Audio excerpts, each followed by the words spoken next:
আল্লাহকে বলুন, আল্লাহ আমি তোমার কাছে কিছুই নয়, নগণ্য এক তোমার সৃষ্টি বান্দা, তোমার নিয়ামত তুমি দান করেছ।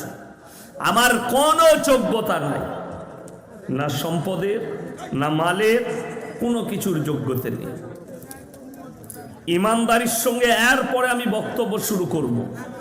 কোরআন সত্য কিতাব না মিথ্যা? হাত তুলে জোরে বলুন, সত্য কিতাব।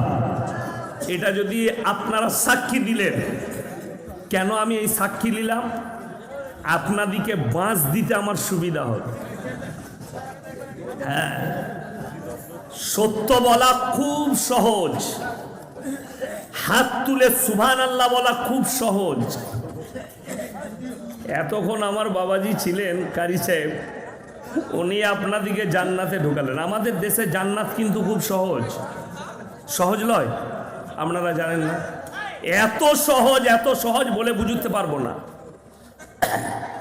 দুটো জায়গায় মানুষ মারা গেলে মদ খেয়ে মরুক, গাঁজা খেয়ে মরুক, পাপের সাগরে ডুবে মরুক, অসুবিধা নাই।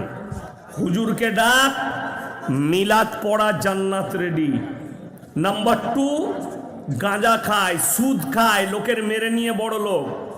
এখন চিন্তা করছে আল্লাহ এত তো পাপ করেছি, কি করব? বলে অসুবিধা কিচ্ছু নাই, জলসায় আদায় হবে মাদ্রাসার মসজিদে, 500 টাকা দিয়ে দিবি, জান্নাত রেডি। কথাটা বুঝতে পারেন? হ্যাঁ, আপনি 1000 টাকা ইয়াসিনের হাতে দিয়ে দিলেন, আর আমি কানে হাত লাগিয়ে আল্লাহ তুমি একদম জান্নাতের ভেতরে ঢুকি, আমি বেরিয়ে এলাম। কত ভালো, জান্নাত একদম সহজ। ওই জন্য শুনেন, কোরআন সত্য কিতাব, এটা আপনি বিশ্বাস করলেন, এটা আপনি মানেন আর না মানেন, আল্লাহর কসম সত্য কিতাব। ঠিক কি না কথা বলেন? এটা আপনাকে সাক্ষী দেওয়া লাগবে না, আমি খালি আপনার মুখ থেকে নিলাম যা আপনি বলছেন আমি মুসলিম, আমি কোরআনকে বিশ্বাস করি। শুনেলেন, আর পরে একটা একটা করে শুনেন। সুদ খাওয়া হারাম না হালাল? জোরে বলুন, হারাম। তাইলে আশা করি এই চাং ঘরে এই এলাকায় একটাও সুদখোর নাই। কথা বলে না? আছে তো? আমি অমুসলিম ভাইদের কথা বলবো না, অন্য উপদেশমূলক কথা বলেছেন মুমিনদের জন্য, যারা ঈমান আনবে তাদের জন্য। এই মাদ্রাসায় থাকেন, ইনি আমার আত্মীয়, অনেকে জানেন, আজকে আমি বলে গেলাম। আমার ফুফ শ্বশুর আছে, তিনার কুলের আত্মীয়, কি বুঝলেন? ইনার গ্রামে সব আউলিয়া। আমি আর বেশি কিছু বলবো না, লোকে চিনে নিলে আমাকে দোষ গাল দিবে, এমনিতে গাল খায়। আমার ভাই, ইমানদারির সঙ্গে বলুন, এই আলেমরা জানেন, বড় বড় মুহাদ্দিস শেখ মুশায়েখরা দামি দামি কিতাব লিখেছে, হাজার হাজার কিতাব লিখেছে, কিন্তু ইমানদারির সঙ্গে বলুন, একটা মুহাদ্দিস, একটা মুফাসসির, একটা মুকাররির, একটা মনীষী যারা যত কিতাব লিখেছে তার হেডিংয়ে লিখতে পারেনি আমার কিতাবে লেখার মধ্যে কোনো ভুল নেই। কেউ লিখতে পেরেছে?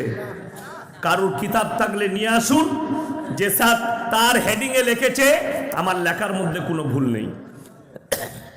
সবাই লিখেছে, কিন্তু একমাত্র কোরআন মাজিদ, আল্লাহ রাব্বুল আলামিন এই কোরআন মাজিদের শুরুতেই সূরা বাকারায় বললেন, জালিকাল কিতাবু লা রাইবা ফি, আমার এই কোরআনে বিন্দু মাত্র সন্দেহের কোনো অবকাশ নাই। জোরে বলুন সুবহানাল্লাহ, সন্দেহের অবকাশ নেই।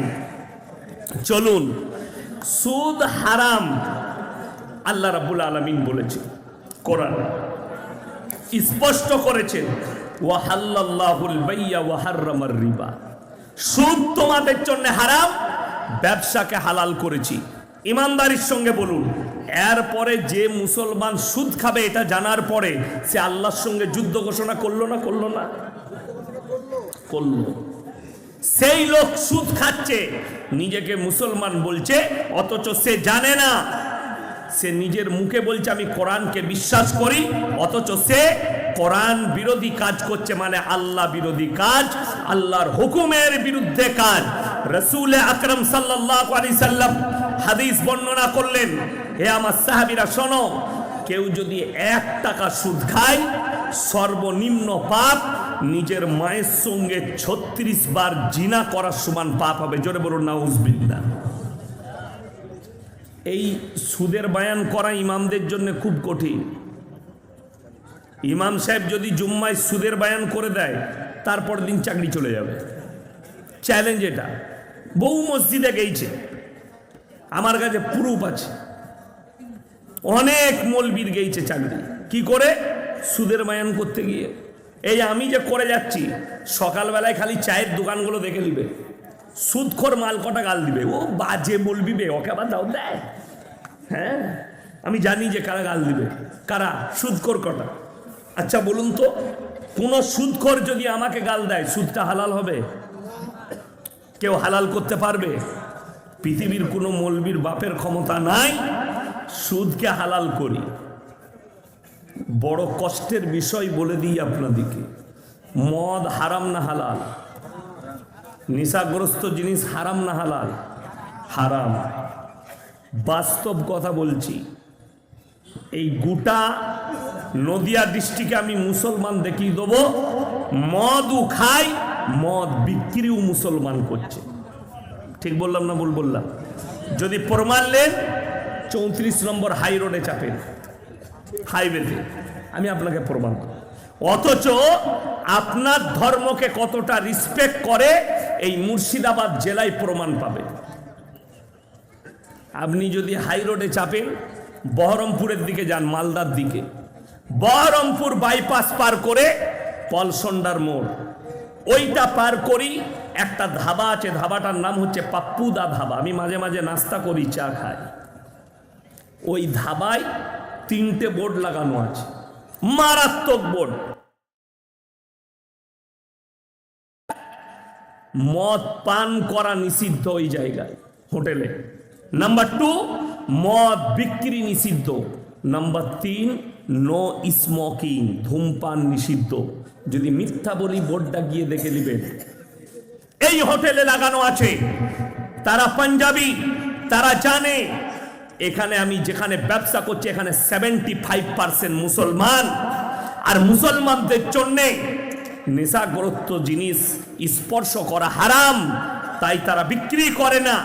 আপনার ইজ্জত রেখে মুসলমানদিকে রিসপেক্ট করে।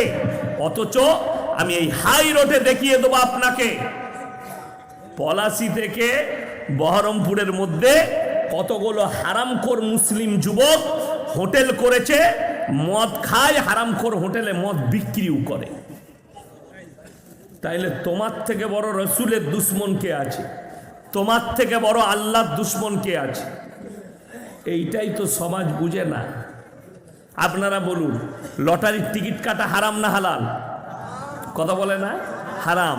আপনাকে আমি পলাশীতে দেখিয়ে দেবো, মুসলমান লটারি কাটা তো অনেক দূরের কথা, কাটছে তো কাটছে, বিক্রি পর্যন্ত, দোকান পর্যন্ত লাগিয়েছে মুসলমান। ঠিক বললাম না ভুল বললাম?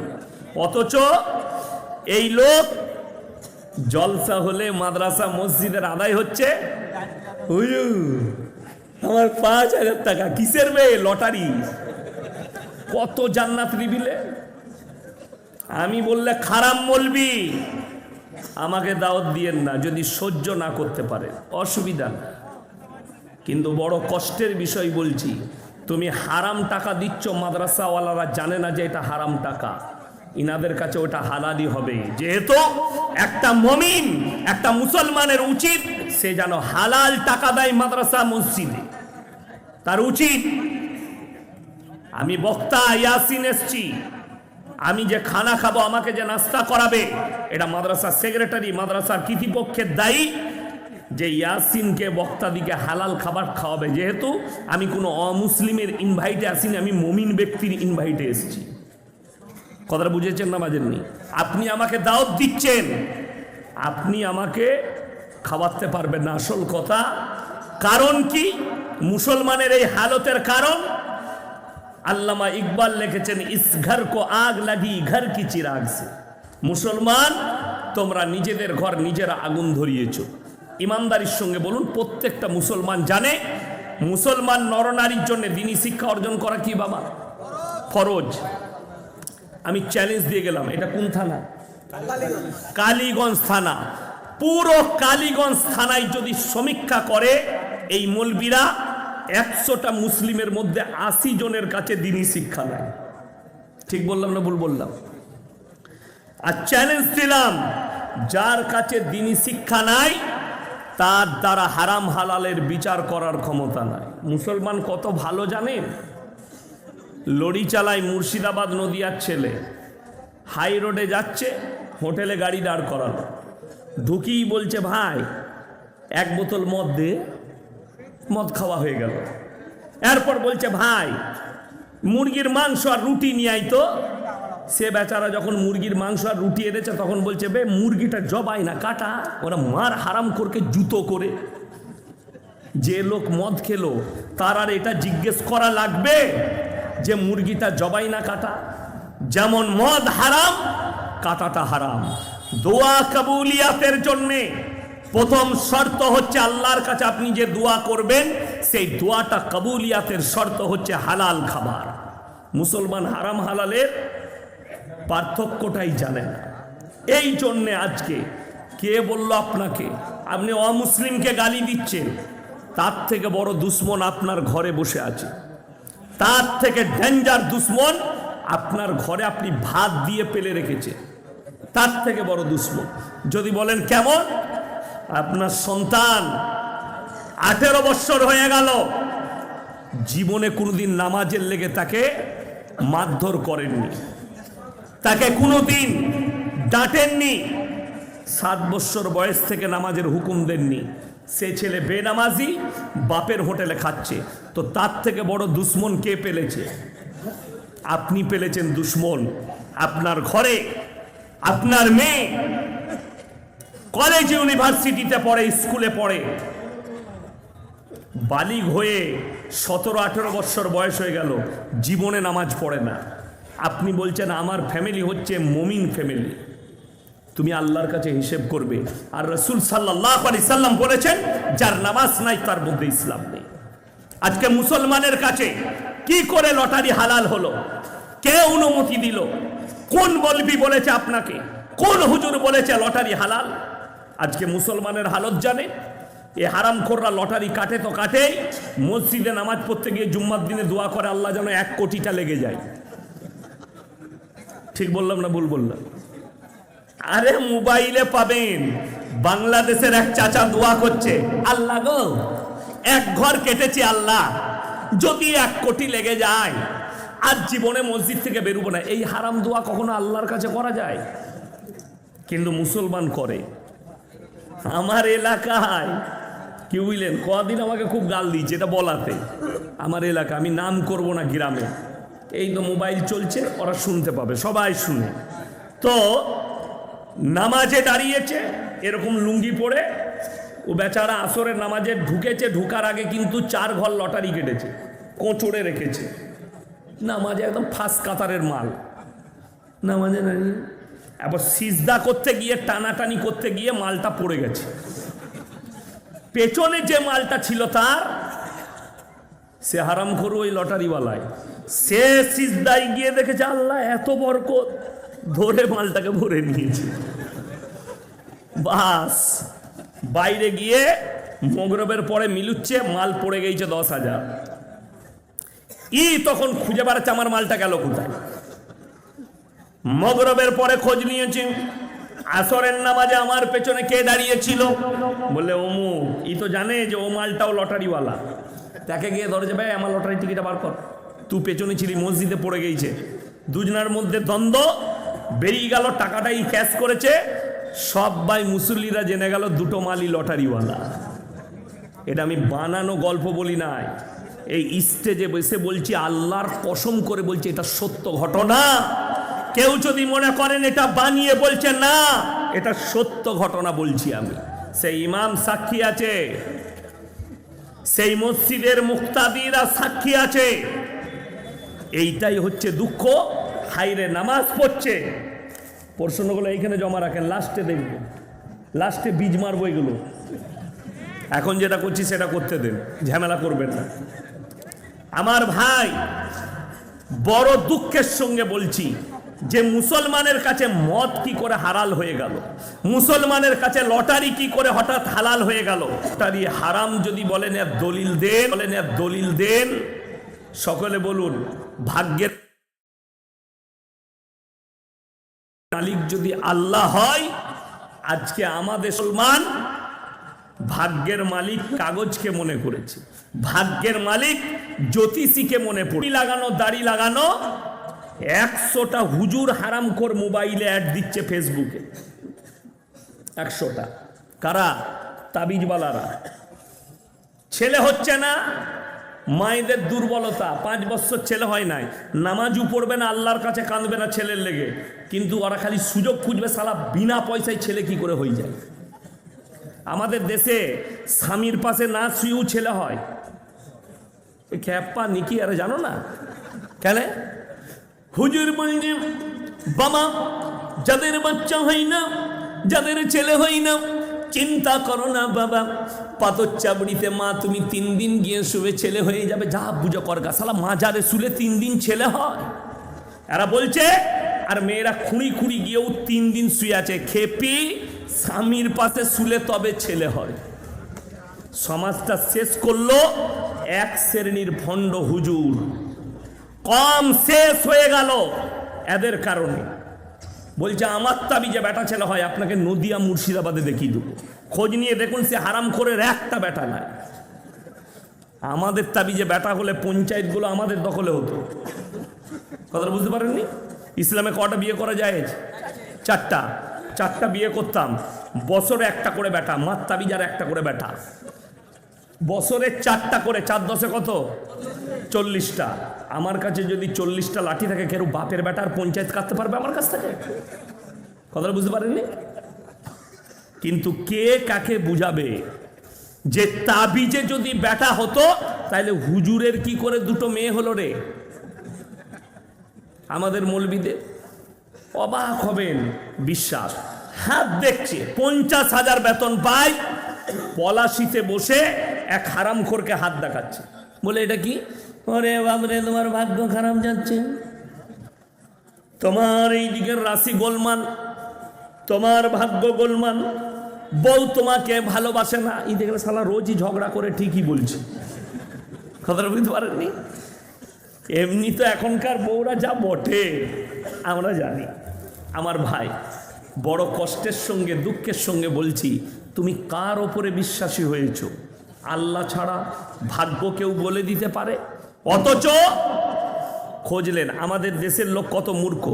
ট্রেনে চেপে শিয়ালদায় নামে, স্টেশনের বাইরে হারামখোর চট বিছিয়ে বসে আছে, ছিঁড়া চটে, খেতে পাই না, মাথায় সরষের তেল লাগিয়েছে। আমি আজকে যে তেলটা লাগাইছি 100 গ্রামের দাম 450 টাকা। কত বললাম? 450। কিনে লাগাই না। একজন বললে হুজুর আপনার চুল উঠছে বোম্বাইয়ে, বলে কিনে দিয়া। বলে লোকের ঘরেই তো আমরা খাই, তা দিস তা দে। তবু 2 বোতল কিনে দিলে, আমরা চল লাগাই গা। ওই তেলটা লাগাই আমরা মৌলবীরা। বড় কষ্ট লাগে। সর্ষের তেল মেখে এসছে হারামখোর, চট বিছিয়ে বসেছে, অ্যাটার্জি খুলে। অ্যাটার্জিতে আছে কি? আংটির পাথর, আংটির পাথর। লেখে 50,000 বেতন পায়।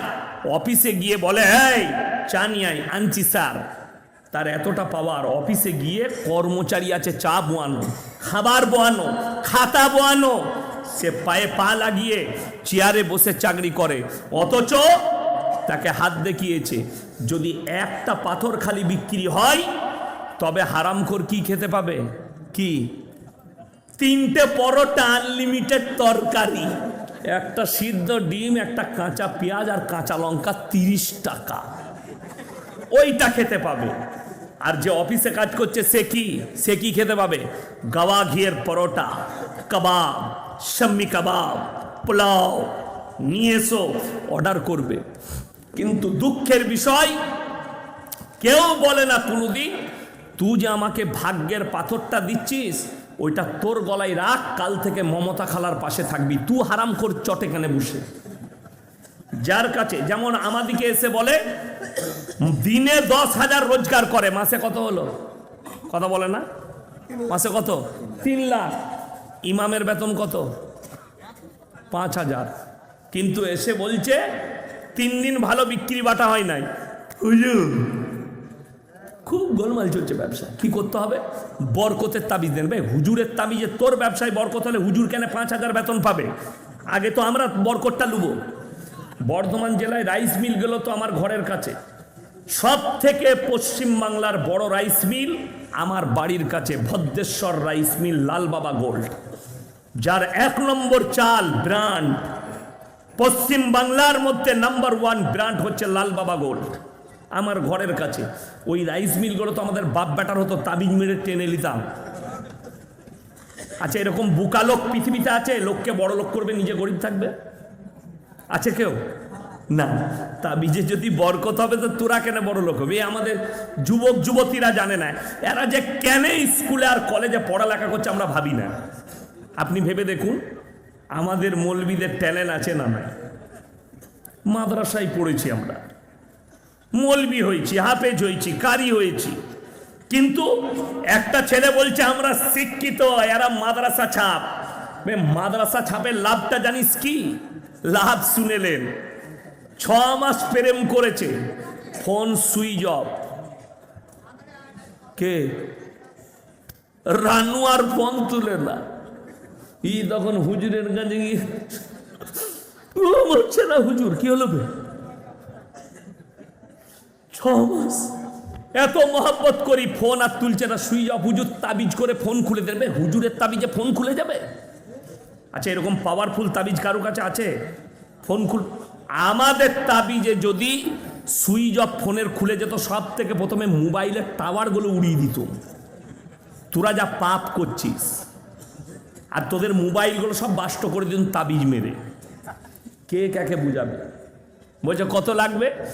বাবাজি 5,001 টাকা দিনে মোবাইলের সুইচ খুলে যাবে।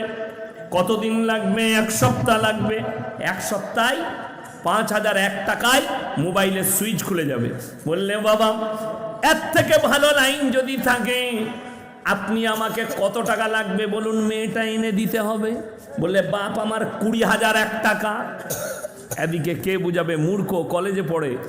দেখলে শালা 20,001 টাকায় যদি মেয়েটা আমার কাছে চলে আসে, হারাম কর, ওর বাপের ছাগলগুলো চুরি করে বেচে দিয়েছে। যা বুঝে করগা, ছাগল চুরি করে বেচেছে, বাপের মোটরসাইকেল বেচেছে, হুজুরকে যা হোক করে 20,000 টাকা লাগবে। 20,001 টাকা দিয়েছে, বলছে মেয়েটা চলে আসবে 14 দিনের ভেতরে তোর কাছে। আচ্ছা এরকম বুকা লোক কেউ আছে? আমাদের তাবিজে যদি মেয়ে আসে তা মেয়েটা তোর কাছে যাবে কেন? আরে আমাদিকে 5,000 করে বেতন দিচ্ছেন, আমাদের তাবিজে যদি মেয়ে যাতায়াত করতো, আমরা মৌলবীরা কেউ মাদ্রাসায় পড়াতাম না আর ইমামতিও করতাম না। কেন? খোঁজ লাগাতাম বাপের একটা বিটি বড় লোক কে আছে, তাবিজ মারা টেনে রে, বড় লোকের জামাই, কিচ্ছু করা লাগবে না। কথা বুঝতে পারেননি? আমরা বুকা নাকি? কিন্তু মূর্খ হচ্ছ তুমি, গন্ড হচ্ছ তুমি। ইয়াসিনের মতো 100টা মৌলবী আর 100টা হুজুর ধরা পড়বে কিয়ামতের দিনে। সমাজকে ধোঁকা দিয়েছো, প্রতারণা করেছো, প্রবঞ্চনা করেছো। 100টা মৌলবী। আল্লাহ কোরআনে কি বলছেন শুনেলেন? আপনারা মনে ভাববেন না এই লোকটা, এই বক্তারা ধোয়া তুলসী পাতা, এই মৌলবীটা ধোয়া তুলসী পাতা। আমার মতো 100টা ইয়াসিন কিয়ামতের দিনে ধরা পড়বে। আমার আল্লাহ কোরআনে বললেন, ইন্নাল্লাযীনা ইয়াকতুমুনা মা আনজালাল্লাহু মিনাল কিতাব ওয়া ইয়াশতারুনা বিহি সামানান কালীলা উলাইকা মা ইয়াকুলুনা ফি বুতুনিহিম ইল্লান নার ওয়া লা ইউকাল্লিমুহুমুল্লাহু ইয়াওমাল কিয়ামাতি ওয়া লা ইউযাক্কিহিম ওয়া লাহুম আযাবুন আলীম। হে আমার বিশ্বনবী, পৃথিবীর মানুষকে বলো, তোমাদের মধ্যে কিছু এমন মৌলবী থাকবে যারা আমার কোরআনের আয়াতকে লুকিয়ে দিবে নিজেদের পেট চালাবার জন্য। তারা নিজেদের পেটে যে আগুন ছাড়া আর কিছু ভরে না। আমি আল্লাহ রাব্বুল আলামিন এই সমস্ত হুজুরদিকে কিয়ামতের দিনে কঠিন আযাবে মুবতালা করব। এটা কোরআন। 100টা মৌলবী ধরা পড়বে, আল্লাহ তাদেরকে আযাবে মুবতালা করে দেবে। সমাজকে ধোঁকা, প্রতারণা, প্রবঞ্চনা করেছে। আমার মুসলমান ভাই, লটারি হারাম। যারা ভবিষ্যৎ বলে এরা কাফের, এরা বেঈমান। আর কেউ যদি জ্যোতিষীকে বিশ্বাস করে, তার যদি হাত দেখিয়ে ভবিষ্যৎ দেখতে যায়, তার ঈমান চলে যাবে, তাকে বর্তমানে আবার ঈমান আনতে হবে। সে কাফের হয়ে যাবে, বেঈমান হয়ে যাবে। ভালো মন্দের মালিক সকলে বলুন কে? আরো জোরে বলুন কে? কল্যাণ অকল্যাণের মালিক কে? আল্লাহ। সবের মালিক আল্লাহ। আর আপনি বিশ্বাস করছেন আল্লাহর সৃষ্টির ওপরে। এইটাই হচ্ছে দুঃখের। মুসলমান হারাম হালাল না বুঝার কারণ হচ্ছে, মারাত্মক কারণ, সেটা হচ্ছে আপনার কাছে দ্বীনি শিক্ষা নেই। দ্বীনি শিক্ষা নেই। আপনি এটা ভাববেন না এই মাদ্রাসায় বক্তারা পয়সা চাইছে, ইয়াসিন সাহেব টাকা চাই লোচানঘর মাদ্রাসার জন্যে, আপনি দিয়ে দিলেন, ইয়াসিন সাহেব দোয়া করে দিল না। আপনি টাকা দেওয়ার পরেও আপনার দায়িত্ব শেষ হয়নি। টাকা দেওয়ার সাথে সাথে আপনার সন্তান থাকলে তাকে দ্বীনি শিক্ষা প্রতিষ্ঠানে দেন, তার কাছে দ্বীনি শিক্ষা দেন। দ্বীনি শিক্ষা কতটা ফরজ? আলেম হতে হবে না, মুহাদ্দিস হতে হবে না, মুকাররির মুফাসসির নয়, অতটা ফরজ। আপনার ছেলে ডাক্তার হবে, মাস্টার হবে, প্রফেসর হবে, ইঞ্জিনিয়ার হবে, নেতা হবে, মন্ত্রী হবে। আল্লাহর কসম খেয়ে বলে যাচ্ছি আমি, এই চাঁদঘরের মাটি, চাঁদঘর মাদ্রাসার মাটিতে সব ডিগ্রি হাসিল করবে, কিন্তু যদি দ্বীন না থাকে, আল্লাহর কসম আমার আল্লাহর কাছে কোনো মর্যাদা নাই। দ্বীন থাকতেই হবে। আপনার ছেলে পৃথিবীর যতগুলো ডিগ্রি হাসিল করবে করুক। আজকে এটাই কষ্ট। আপনি সন্তান তো জন্ম দিয়েছেন, সন্তানকে দ্বীনি শিক্ষা দেননি। কতটা? অতটা হাসিল করতে হবে যতটা করলে হারাম হালাল চিনতে পারে, দ্বীন আর বদ্দীন চিনতে পারে, শিরক আর বেদাত চিনতে পারে, কুফরি চিনতে পারে। বেঈমান কাফেররা যে জালটা ঠান্ডা মাথায় ছুঁড়েছে আপনার উপরে, ওই ইলমের দ্বারা যেন জালটা আপনি দেখতে পান। আপনারা কাকে গালি দিবেন? যতগুলো বর্তমানে ইসলামের দুশ্মন আছে, দুশ্মনানে ইসলাম হিন্দুস্তানের মাটিতে, সব কটাই মুসলমান ঘরে জন্ম নিয়েছে। তসলিমা নাসরিন মুসলিম না হিন্দু? নামটা মুসলমান, কিন্তু তাকে মুসলমান বললে গুনাহ হবে, মুসলমান বলা যাবে না।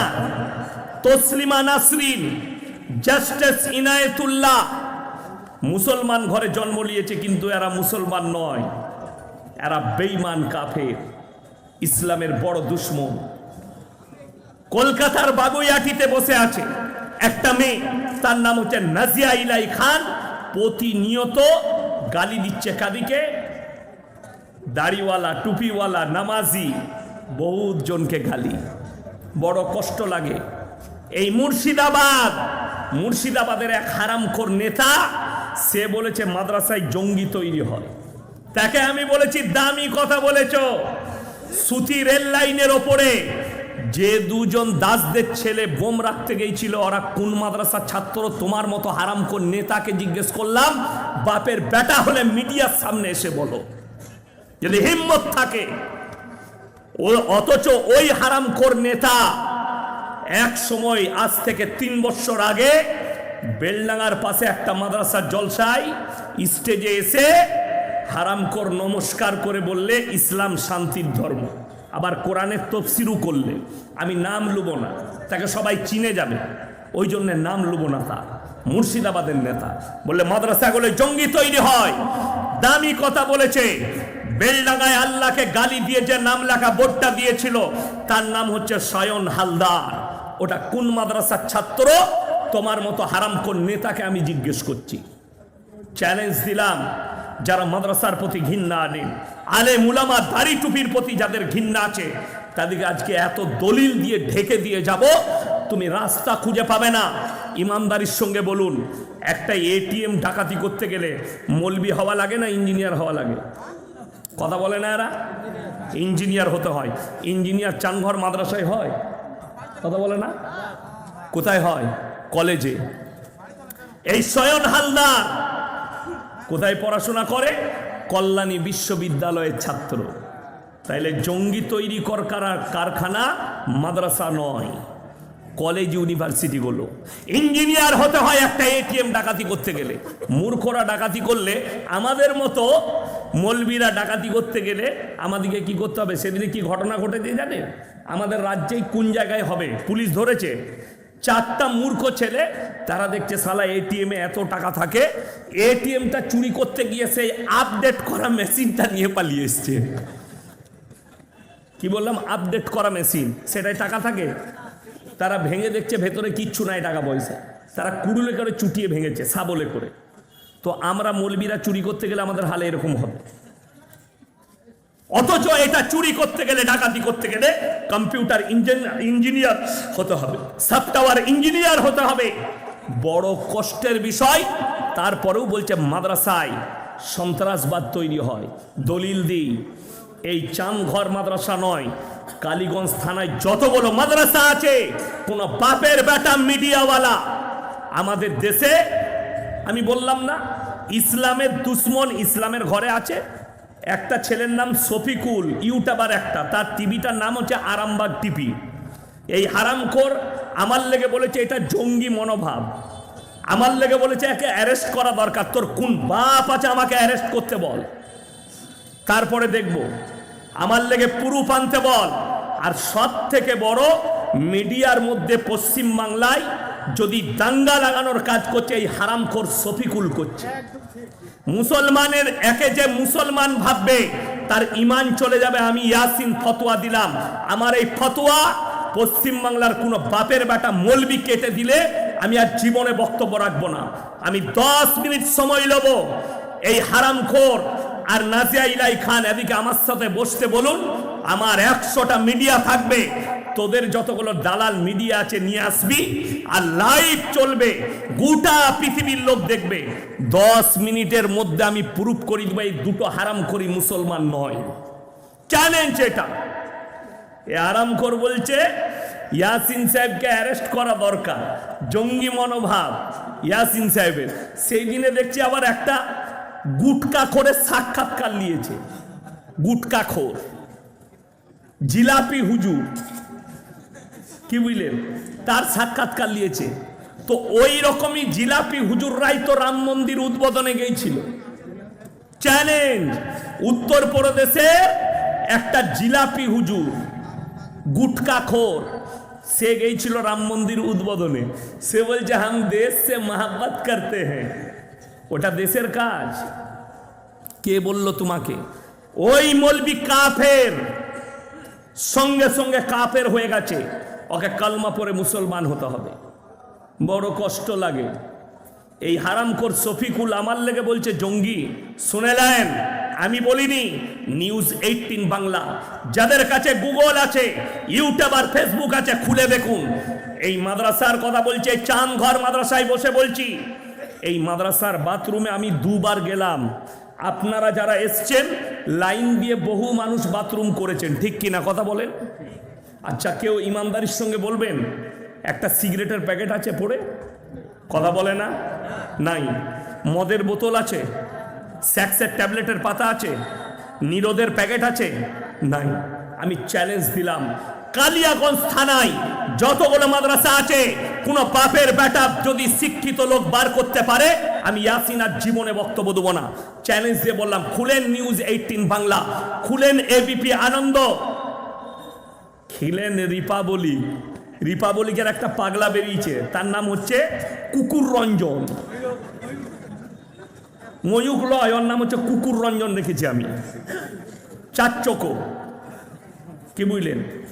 ভারত দুটো দেশের মধ্যে সম্পর্ক খারাপ করানোর যে দায়িত্ব পালন করেছে সেটা হচ্ছে মিডিয়া, অন্য কেউ নয়। ভারত আর বাংলাদেশের মধ্যে সম্পর্ক নষ্ট করেছে, সম্প্রীতি নষ্ট করেছে এই হারামখোর মিডিয়ারা। এই ভারতে হিন্দু আর মুসলিমের মধ্যে সম্প্রীতি নষ্ট করেছে এই রিপাবলিক টিভি। প্রত্যেকটা মুসলমানের উচিত এই রিপাবলিক টিভিকে বয়কট করবেন। কেউ যদি সাবস্ক্রাইব করে থাকেন সঙ্গে সঙ্গে বন্ধ করবেন। সকলে জোরে বলুন ইনশাআল্লাহ। হ্যাঁ, শফিকুলের কমেন্টগুলো খুলে দেখেন, যতগুলো কমেন্ট আছে গোবরখোর আর মুতখোরের, একটাও মুসলমান ইমানদার লোকের নাই। সব গোবরখোর আর মুতখোর। আর আমি সেদিনে ভাবলাম এই গুটকা খোরটাকে কোথা থেকে ও জোগাড় করেছে, যে আমার হয়ে সাক্ষী দিবি আয়, আমি খাঁটি মুসলমান। তোকে সাক্ষী লাগছে আর আমাকে প্রুফ লাগবে না। ওটা এই স্টেজে যতগুলো আলেম আছে শফিকুলকে বলছি তাকিয়ে দেখো, ইনাদের মধ্যে যাকে জিজ্ঞেস করবে সেই বলে দিবে এটা মোল্লা শওকত আলী মাজাহিরির ছেলে। ঠিক কিনা? আমার আব্বাকে চিনেন না? চিনেন না? আপনারা চিনেন। তোর প্রুফটা দে, তোর প্রুফটা দে। মুসলমানই নয়, বড় দুঃখের সঙ্গে বলছি, কলকাতার যাদবপুর বিশ্ববিদ্যালয়ে 7 মাস আগে একটা ছেলে আত্মহত্যা করে মারা গেছে। যখন মিডিয়াওয়ালারা গেছে, ওই হোস্টেলের বাথরুম থেকে নিউজ 18 বাংলা খবর সম্প্রচার করেছে, লাইভ দেখিয়েছে।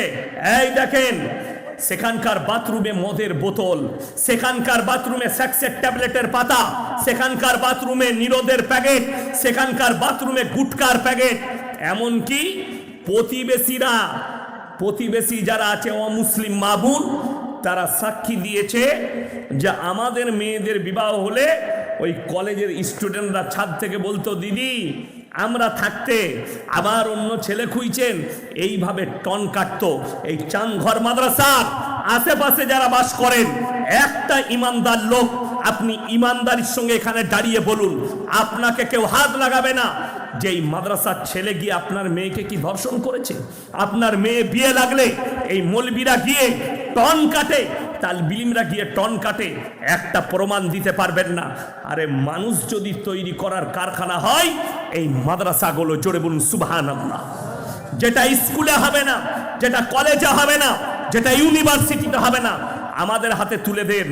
আপনি 10 বছর পরে তাকে আমাদের মতো স্টেজে দেখতে পাবেন, জোরে বলুন সুবহানাল্লাহ। এই স্টেজে দেখতে পাবেন।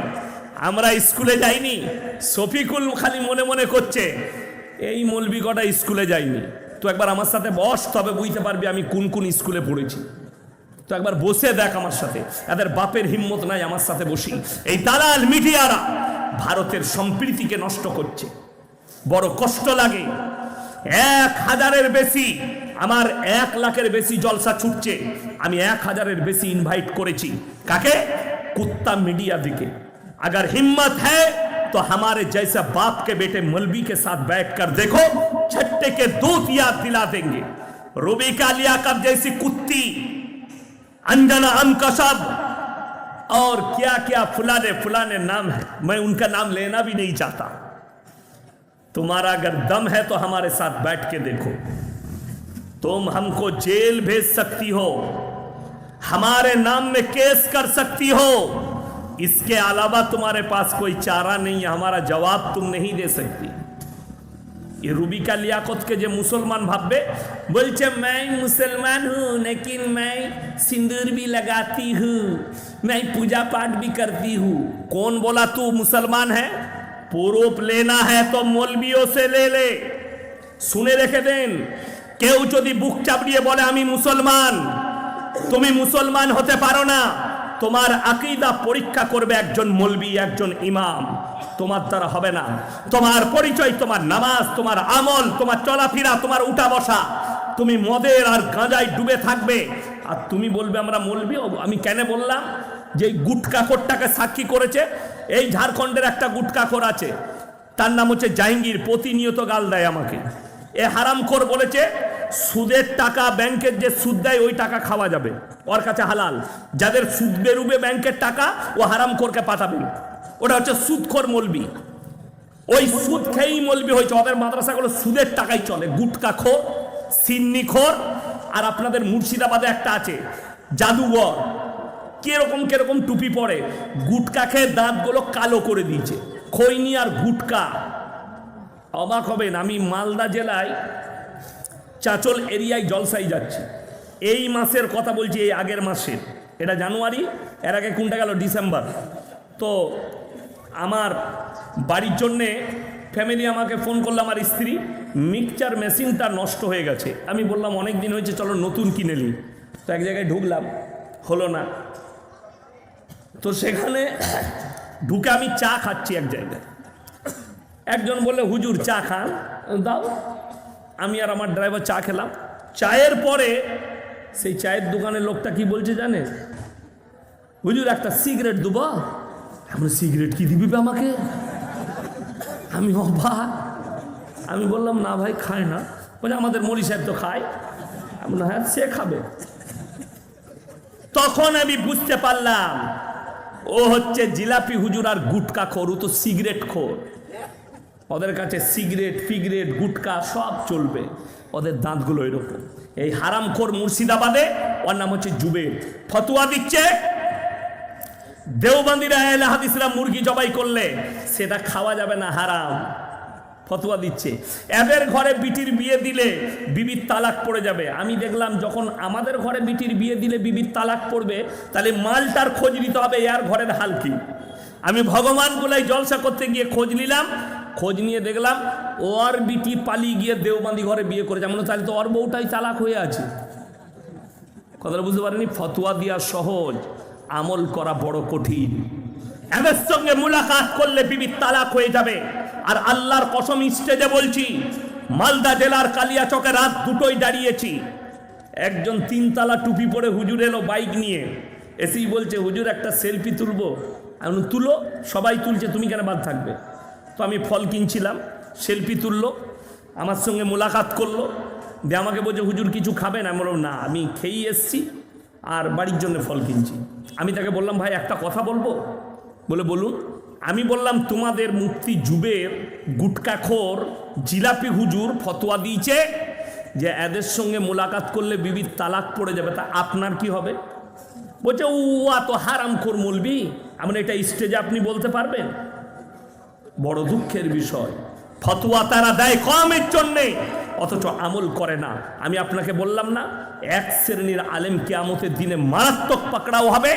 এই শ্রেণীর আলেমটাই শফিকুলের কাছে দাঁড়িয়েছে, আরে কে তাকে চিনে না, কোথা থেকে মালটাকে ধরেছে, সেও মুসলমান নাকি সন্দেহ, তাকে সাজিয়েও নিয়ে আসতে পারে, কোনো রাস্তার চাচা হতে পারে, কোনো মসজিদের ইমাম টিমাম লয়, চাচা যদি হয়ে থাকে তার ইমান এমনি চলে গেছে, খালি শফিকুল চলে গেছে। আমি ফতোয়া দিলাম, যা পারবি কর, আমার না ফরজ লয়। হাত তুলে সবাই বলুন আজ থেকে নামাজ পড়বো, জোরে বলুন ইনশাআল্লাহ। কোরআনের পক্ষে সবাই আছি না নাই? জোরে হাত তুলে বলুন, জোরে একবার আওয়াজ দেন, বলুন ইনশাআল্লাহ। কোরআন এক মুকাদ্দাস কিতাব, যা তালিম মাদ্রাসায় দেওয়া হয়। আমার ভাই আপনাকে বলে যাচ্ছি, পৃথিবীর যতজন আছে, যতগুলো পরমাণু আছে, সব শক্তি যদি একদিকে দাঁড়িয়ে যায়, আল্লাহর কসম করে বলছি, কোরআনের একটা জের জবরকে মিটাবার ক্ষমতা পৃথিবীর কোনো শক্তি নাই। বেঈমান কাফেররা ঠান্ডা মাথায় আপনার আমার কাছে এমন এমন নিয়ম এনে দিল, আপনি ইসলাম ছেড়ে বেঈমানের আখলাকটাকে নিজের আখলাক মনে করেছেন, বেঈমানের কারবারটাকে নিজের কারবার মনে করেছেন। তা না হলে ইমানদারির সঙ্গে বলুন, ইসলামে গান বাজনা হারাম না হালাল? ইসলামে গান বাজনা হারাম। মুসলমানরা ফাংশন করছে না করে না? কথা বলেন। চাঁদা তুলে এরকম জলসার মতো টাকা তুলে গ্রামে রাস্তাঘাটে ফাংশন করছে মুসলিম ছেলে সেক্রেটারি। শুধু তাই নয়, টাকা নিয়ে, হালাল টাকা, অথচ তারা কি করছে? ছেলে মেয়ের বিয়েতে গান বাজনা করছে। যদিও আপনাদের এদিকে হয় না, আমাদের বর্ধমানে আছে, মুর্শিদাবাদে আছে, অনেক জায়গায় আছে গান বাজনা ছেলে মেয়ের বিয়েতে।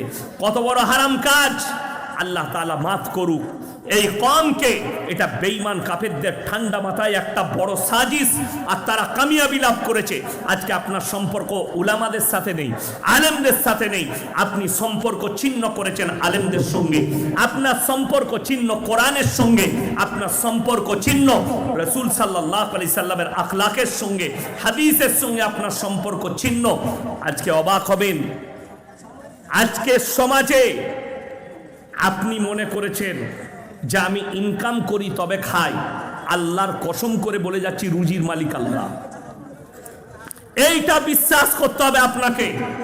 রুজি আপনি নিজে থেকে ইনকাম করেন না, আর যদি টাকাও থাকে, রুজি কিন্তু আমার আল্লাহ মাপবে, তুমি চেষ্টা করলেও রুজি পাবে না। কোটি টাকার মালিক, পোড়া রুটি খেতে হচ্ছে, খোঁজ নিয়ে দেখো তোমার জেলায়।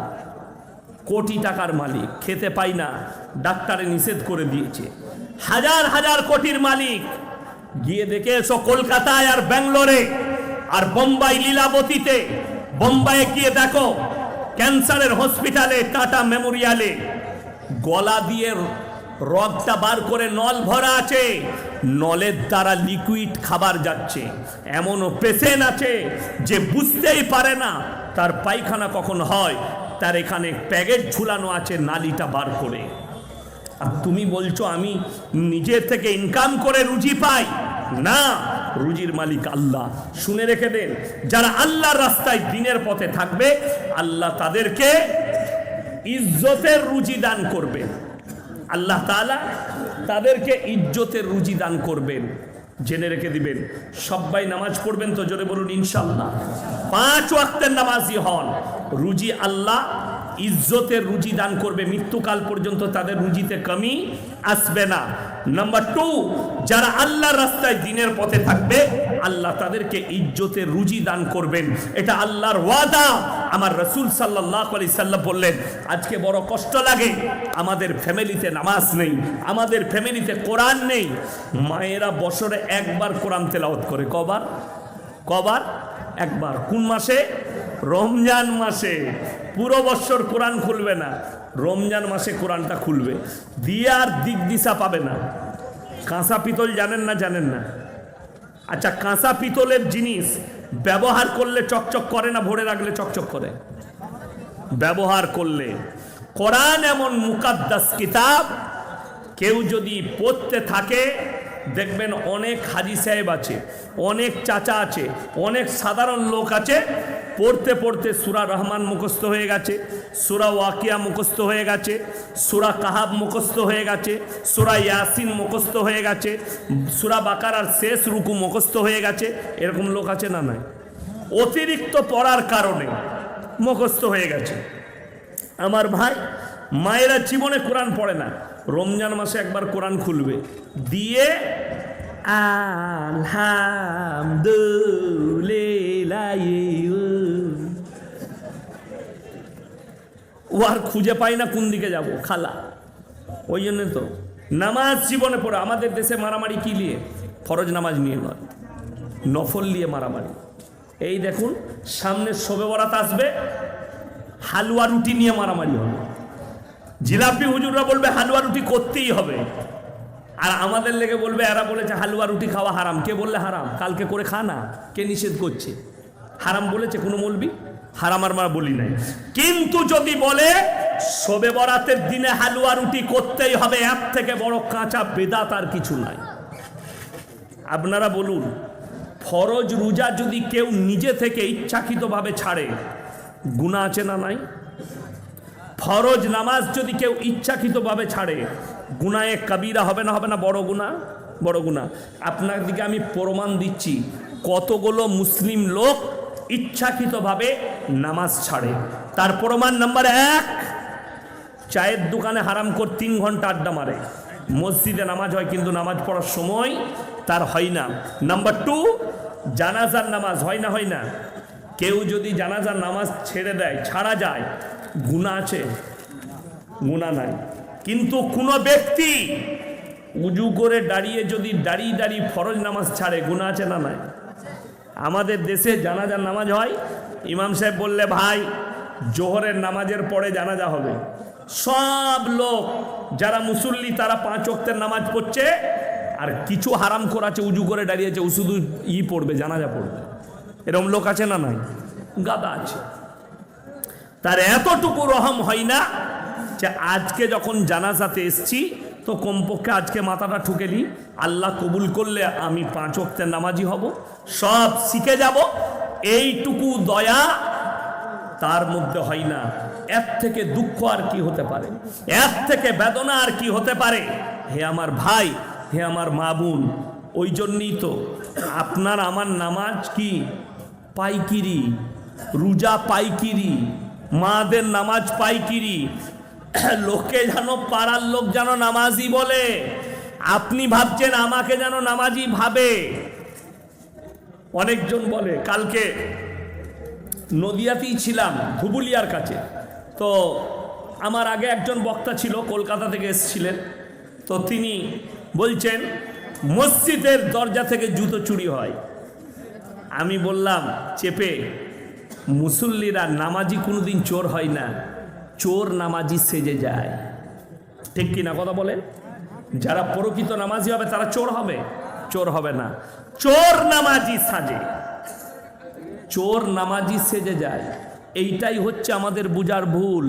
আপনি নামাজ পড়তে গেছেন আল্লাহকে রাজি করার জন্য নয়, জুতো চুরি করার লেগে, তাহলে পার্থক্য আছে। ওই নামাজ আর একটা আল্লাহকে, যেমন আমাদের দেশে কেউ যদি বিনা পয়সায় ইমাম পায় আর পয়সা দিয়ে রাখবে না। ঠিক বললাম না ভুল বললাম? বিটির বিয়ে দিলে এরা 5 বার পরীক্ষা করবে, ছেলে পাঠিয়ে লোক পাঠিয়ে, ছেলেটা কেমন, ছেলেটার পরিবার কেমন, ইনকাম কেমন, আপনি 5 বার পরীক্ষা করবেন। আর মসজিদে একটা মুয়াজ্জিন রাখবে, বলছে পেটে ভাতে রাখ। গ্রামের চাচা কোনো কাজ করতে পারে না, বলে কি করবি? বলে কোনো কাজ যখন চাচা করতে পারে না, চাচা গো তুমি তো 5 ওয়াক্তের নামাজ পড়ছো, তো তুমি এক কাজ করো, তুমি 5 টাইম আজান দিবে, 3 টাইম খাবে, সকালে নাস্তা, দুপুরে ভাত, রাতে ভাত। চাচা দেখলে নাই মামার থেকে কানা মামা অনেক ভালো, এইটাই ঠিক আছে, আমার চাকরিতে এমনি কোথাও করতে পারবো না, মসজিদে একটু ঝাড়ু লাগাবো আর 5 টাইম আজান দেবো। আর সেই চাচা যখন আজান দিচ্ছে গায়ে আর ফেরেস্তা থাকে না, কেন? ওটা বিনা পয়সার মাল তো। আল্লাহু আকবার,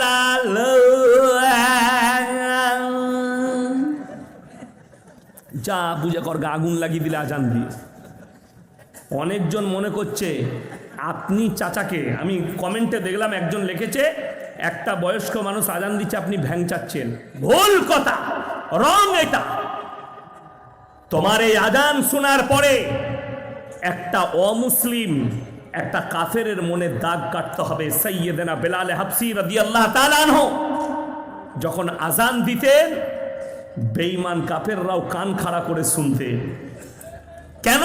এত মধুর যে আওয়াজ।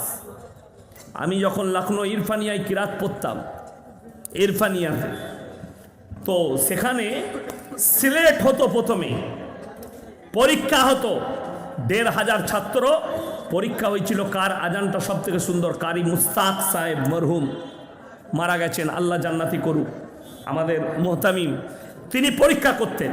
মুর্শিদাবাদে ইসলামপুর মার্কাজের কাছে একটা ছেলে, মারাত্মক গলা, দারুণ গলা, বললে ইসি কো রাখ দো, এই আজান দেগা। তো লখনৌর লোকরা নাম করতো, সে যে 3 বছর পড়ে এলো ওখানে কিরাত, সেই ছেলেটা আজান দিত। অন্যান্য মহল্লার লোকরা বলতো আল্লাহ ইনকো গলা দিয়া, क्या बेहतरीन है। अरे हिंदू व्यवसायीरा बोलतो यार दिल तर हो जाता है ये जब अजान देता है इरफानिया में। और हमारे देशे फजरेर समय चाचा बोलছে আসসালাতু খয়রান মিনাল, যার নাম খয়রন সে বলছে আমাকে কে ডাকছিল ভোরবেলা, উঠে পড়েছে। এই তো হচ্ছে আমাদের দেশে আজানের বিনা পয়সায়। চাচা এটা আজান যদি আপনি বলেন, হেড মোল্লাকে এসে আমাকে একটা মাদ্রাসায় পড়া তালবিলিম দেন, যে পড়েছে ছেড়ে দিয়েছে ভালো আজান তাকে দেন। তালবিলিম হলে, মাদ্রাসায় পড়া হলে, হাফেজ হলে, মৌলবি হলে কি আজান দিবে? আল্লাহু আকবার, আল্লাহু আকবার। শুনতে ভালো লাগলো না? লাগলো না? এই আজান আর ওই চাচার আজান, একটা অমুসলিম কাফের দিলের দাগ কাটতে হবে। তুমি যে মুয়াজ্জিন দেখেছো বিনা পয়সায় চাচাকে, তার আজান শোনার পরে ইসলামকে লোকে টোল করছে, অমুসলিমরা টোল করছে তোমার কারণে। তুমি বিনা পয়সায় রাখবে, ৫,০০০ টাকা রাখবে না। আমাদের দেশের লোক মসজিদে মাঠবেল লাগাচ্ছে, এসি লাগাচ্ছে। অন্য গ্রামের লোক বিয়েতে আসবে, মাইয়াতে আসবে, আহা, এদের মসজিদে তো মাঠবেল লাগানো, এদের মসজিদে এসি আছে, চল আমাদের গ্রামেও এসি লাগাবো। কিন্তু ইমামের বেতন কত? ৫,০০০। কবরে যা বুঝতে পারবে। আমাদের দেশের লোকরা মনে করে মাদ্রাসার সেক্রেটারি হওয়া, গ্রামের নেতা হওয়া, বিচারক হওয়া খুব ভালো। একটা যদি আমানতের খিয়ানত হয়, আল্লাহর কাছে কিয়ামতের দিন আল্লাহ পাকড়াও করবে, তুমি রেহাই পাবে না। কিয়ামতের দিন আমার আল্লাহ পাকড়াও করবে তুমি যদি এতটুকু আমানতের খিয়ানত করো। আল্লাহর কাছে তোমার কি হিসেব আছে যে তুমি কত বড় আমানতের খিয়ানত করেছো? ওই জন্য শুনে রেখে দেন, আমাদের দেশে জোর যার মুলুক তার, জোর যার মুলুক তার। আমি চ্যালেঞ্জ দিয়ে বললাম, এই মাদ্রাসার শিক্ষক হেডমন নাকি আপনি? এ বাবারে, আমার ভাই হেডমন না। ইনাকে জিজ্ঞেস করছি আমি আপনাদের সামনে, যে গোটা এলাকার এই কালীগঞ্জ থানায় এত বড় চাঁদঘর মাদ্রাসায় জীবনে কোনো মসজিদওয়ালারা এসছে যে আপনি শর্তটা লিখে দেন কোরআন হাদিস মোতাবিক যে মসজিদের সেক্রেটারি হতে গেলে কোন কোন শর্তগুলো রাখবে? ভাই এসছে কেউ? আসে না। যদি আসে, আমি চ্যালেঞ্জ দিলাম, কালীগঞ্জ থানায় যদি 100টা মসজিদ থাকে, 200টা মসজিদ থাকে, 195টা মসজিদের সেক্রেটারির নামটা ঢেড়া কাটা পড়বে, কার্ড বাদ যাবে। ঠিক বললাম না ভুল বললাম? বড় কষ্ট লাগে, দুঃখ লাগে। হারাম ইনকাম করে, সুদ খেয়ে, লোকের মেরে নিয়ে বড় লোক বললে টাকা আছে, ওকে মসজিদের মতোয়াল্লি করে দে, ওকে সেক্রেটারি কর। আমি আমার বর্ধমান জেলার কথা বলছি, জায়গার নাম করব না। মসজিদের পাশে পুকুর, পুকুরে 40টা তাল গাছ, 40টা তাল গাছ। দেখবেন গরমের দিনে আদিবাসী ভাইরা তাড়ি টাঙে, টাঙে না, রস টাঙায়, দিয়ে তাড়ি করে বিক্রি করে। আপনাকে আমি মুসলমান দেখিয়ে দেবো আপনাকে, দেবগ্রামের পরে বেতুয়া পর্যন্ত মুসলিমরা তাড়ি বিক্রি করছে রোডের গায়ে। ঠিক বললাম না ভুল বললাম? আপনাকে প্রমাণ দেবো, আপনি আমার গাড়িতে চেপে চলুন, আমি আপনাকে প্রমাণ দেবো। হারামখোর রাতের বেলাতে ড্রাইভার দিকে তাড়ি বিক্রি করছে। কারা? মুসলিম লোকরা। এ মসজিদের মতোয়াল্লি বলে, ভাই তোরা তাড়ি টাঙবি? বলে হ্যাঁ মুনিব, তাড়ি টাঙবো। একটা গাছে 3000 করে টাকা লাগবে। বলে দেবো। 3 চেরে কত? 1,20,000। একটা সিজন রস টাঙবে, ও খালি রস টেঙে বেচবে। সেই মদ বেচা টাকা মসজিদে লাগাচ্ছে। আবার এই কন্ট্যাক্ট করেছে, 3000 করে যা দিবি প্রত্যেক দিন আমাকে 1 হাঁড়ি দিবি, মানে উমালু খাই। কে? মসজিদের সেক্রেটারি। এটা আমি বানানো গল্প বলি নাই, সত্য বলছি। আমাদের পশ্চিম বাংলায়, আমি নদিয়া ডিস্ট্রিক্টে এমন একটা, নদিয়া লয়, ওইটা হচ্ছে দক্ষিণ দিনাজপুর বালুরঘাটের কাছে। আমি 1 সপ্তাহ আগে একটা গ্রামে গিয়েছিলাম। ইমাম সাহেবকে জিজ্ঞেস করলাম, ভাই কত বেতন দিচ্ছে নাস্তা করার সময়? বলছে হুজুর 6,500। আমি বললাম ভালোই দিচ্ছে। বলে না, বছরে 6,500। আমি বছরে কি বে? বলে হ্যাঁ। তার মানে? বলে হুজুর খালি আমি জুম্মাগুলো পড়াই। আমরা বাকি? বলে বাকি আজান হয় না, নামাজও কেউ পড়ে না। আমরা ঠিকই আছে। ওই তো আমাদের দেশের 3টে কোয়ালিটির নামাজি, 5 ওয়াক্তের, জুম্মার, আর ঈদ আর বকরা ঈদের মাল। ঈদের দিনে লাপাই কারা বেশি? ওই বেনামাজি যারা জীবনে নামাজ পড়ে, ওই মালগুলোই বেশি ঈদগায় লাপায়। ঠিক বললাম না ভুল বললাম? ওই মালগুলোই লাপায়। আমি যেখানে ঈদের নামাজ পড়াই, 15-20টা গ্রাম পড়ে বর্ধমানে, তো একজন এসে বলছে, হুজুর কি হলো বে, নিয়তটা একটু বলে দিন তো। আমি বললাম দরুদ শরীফ জানিস? আত্মাহাতু দয়া মাসুরা না, কিছুই যাই না। আমরা তুই খালি মাথাটা ঠুকবি, তোর হয়ে যাবে, তোকে আর কিচ্ছু করা লাগবে না। কেন? আমি বলি তুই তো আজ জগৎ থেকে নাই, তুই শুধু এইখানে এইছিস। বড় কষ্টের বিষয়। আপনি ভেবেছেন কিছু মানুষ খালি ঈদ বকরা ঈদ পড়বো, জান্নাত আমার রেডি। কিছু মানুষ মনে করেছে আমি খালি জুম্মা পড়বো, আমি নামাজি। আর কিছু মানুষ মনে করেছে আমরা তো 5 ওয়াক্তের নামাজ পড়ি, আমাদের জন্য পাপ ছাড় আছে। প্রশ্নগুলো কই দেন, শেষেরটা আগে দেবো।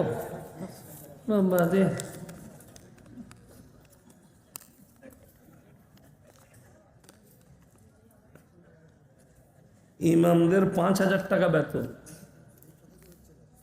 আমি বলি আপনাদেরকে দুঃখের কথা কি বললাম, যে মসজিদে মার্বেল লাগানো আছে, যে মসজিদে হাজার হাজার টাকা ব্যালেন্স আছে, তারা যদি মনে করে ইমামকে কম বেতন দেবো, আল্লাহর কাছে তুমি মতোয়াল্লি হিসেবে হিসেব দিতে পারবে না। অনেকজন বলে, প্রশ্ন করে যে ইমামতি করে টাকা নিতে হবে, হাদিস কোরআনে কোথায় লেখা আছে? তোমার মতো বাপের বেটাকে বললাম এই প্রশ্নটা তুমি উত্তরটা নিয়ে এসো, যে স্কুলে চাকরি করে বেতন নিতে হবে 6 ঘন্টা পড়িয়ে 70,000, কোরআন আর হাদিসে কোথায় লেখা আছে? নিয়ে এসো, আমি ওইখানেই লেখা আছে বেতনটা লিয়া যাবে, ওইখানেই। জলসা করে পয়সা নিতে হবে, কোথায় লেখা আছে? আমি তোমাকে ইমানদারির সঙ্গে বললাম, কোনো যদি বাপের বেটা যদি ইমানদার থাকে, আমি 1 টাকা লুবো না, ফ্রি পয়সায় জলসা করব। তুমি খালি চাঁদঘর মাদ্রাসায় 2 বছর বিনা পয়সায় রান্না করে দিবে, 1 টাকা দেবো না, তুই বুঝে লিগা, খালি পেটে খেতে পাবে, 2 বছর রান্না করে দিবে ফ্রি। 1 সপ্তাহ পরে তুই আন্ডার প্যান্ট খুলে ছুটবি মাঠে মাঠে, জানা আছে আমাদের। তোর কার ইমানের কত জোর! ওই জন্যে বললে মেপে বুঝে কথা বলবে। হযরতে উমরে ফারুক রাদিয়াল্লাহু তাআলা আনহু যেদিনে আমিরুল মুমিনিন হলেন, নিজের ব্যবসার মালগুলো নিয়ে বেরিয়ে যাচ্ছেন, সাহাবীরা আটকালেন, আমাদেরকে দিন শিক্ষা কে দিবে? আমিরুল মুমিনিন বললেন, হে সাহাবীরা শোনো, আমার সংসার কি করে চলবে? বলে, আপনার চিন্তা নেই, আমরা বাইতুল মাল থেকে আপনাকে বেতন দেব। হযরতে উমর বাইতুল মাল থেকে বেতন নিতে পারবে, আর আমি আপনি পাবো না? আসল কথা কি জানেন? এঁচড়ে পাকা জানেন? এঁচড়ে পাকা কাকে বলে? এঁচড়ে পাকা জানেন না? রোদে যে মালটা পেকে যায় ওটা খুব খারাপ, রোদে পাকা মালটা খেতে একদম টেস্ট থাকে না।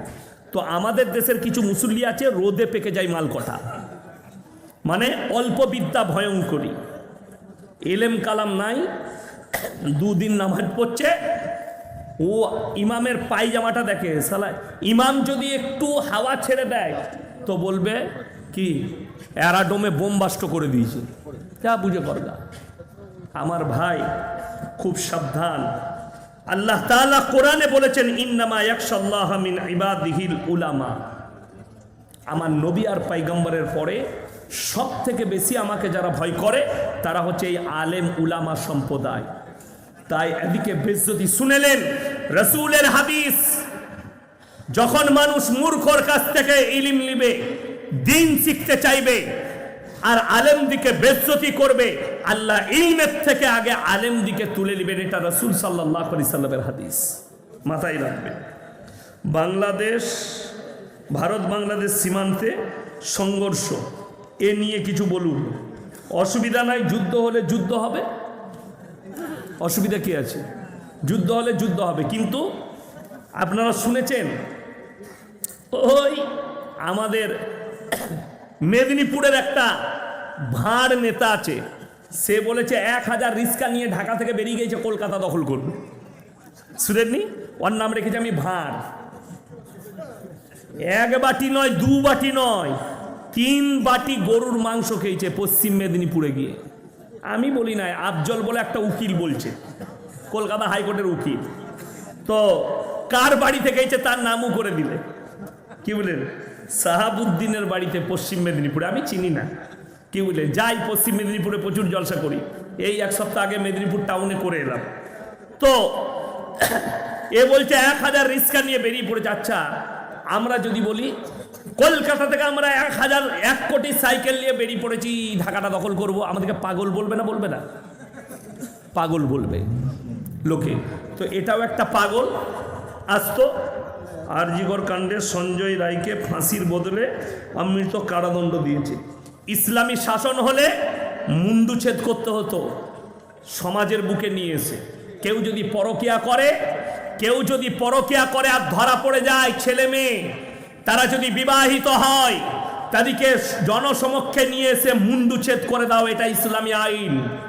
কিন্তু এটা ভারতবর্ষ সরকার যা আইন করেছে সেই আইন পাশ করিয়েছে। কিন্তু ইসলামী শাসন হলে, ইসলামী রাষ্ট্র হলে এই আইন আছে, হাত চুরি করলে হাত কেটে দাও।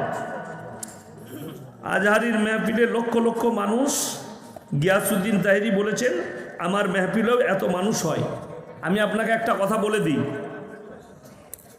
আল্লাহ নবী সাল্লাল্লাহু আলাইহি সাল্লামকে কিছু মানুষ গালি দিত না? দিত না? আচ্ছা, নবীজির থেকে দামি লোক কেউ এসছে?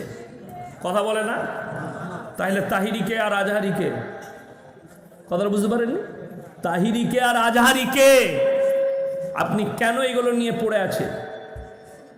আমি এগুলো নিয়ে ভাবি না। আমার মজমায় 10টা লোক থাকলেও আলহামদুলিল্লাহ। আমার মজমায় আমার বায়ান করার উদ্দেশ্য, আমি বায়ান করছি একটা যুবক যদি পরিবর্তন হয়, বিশ্বাস করুন।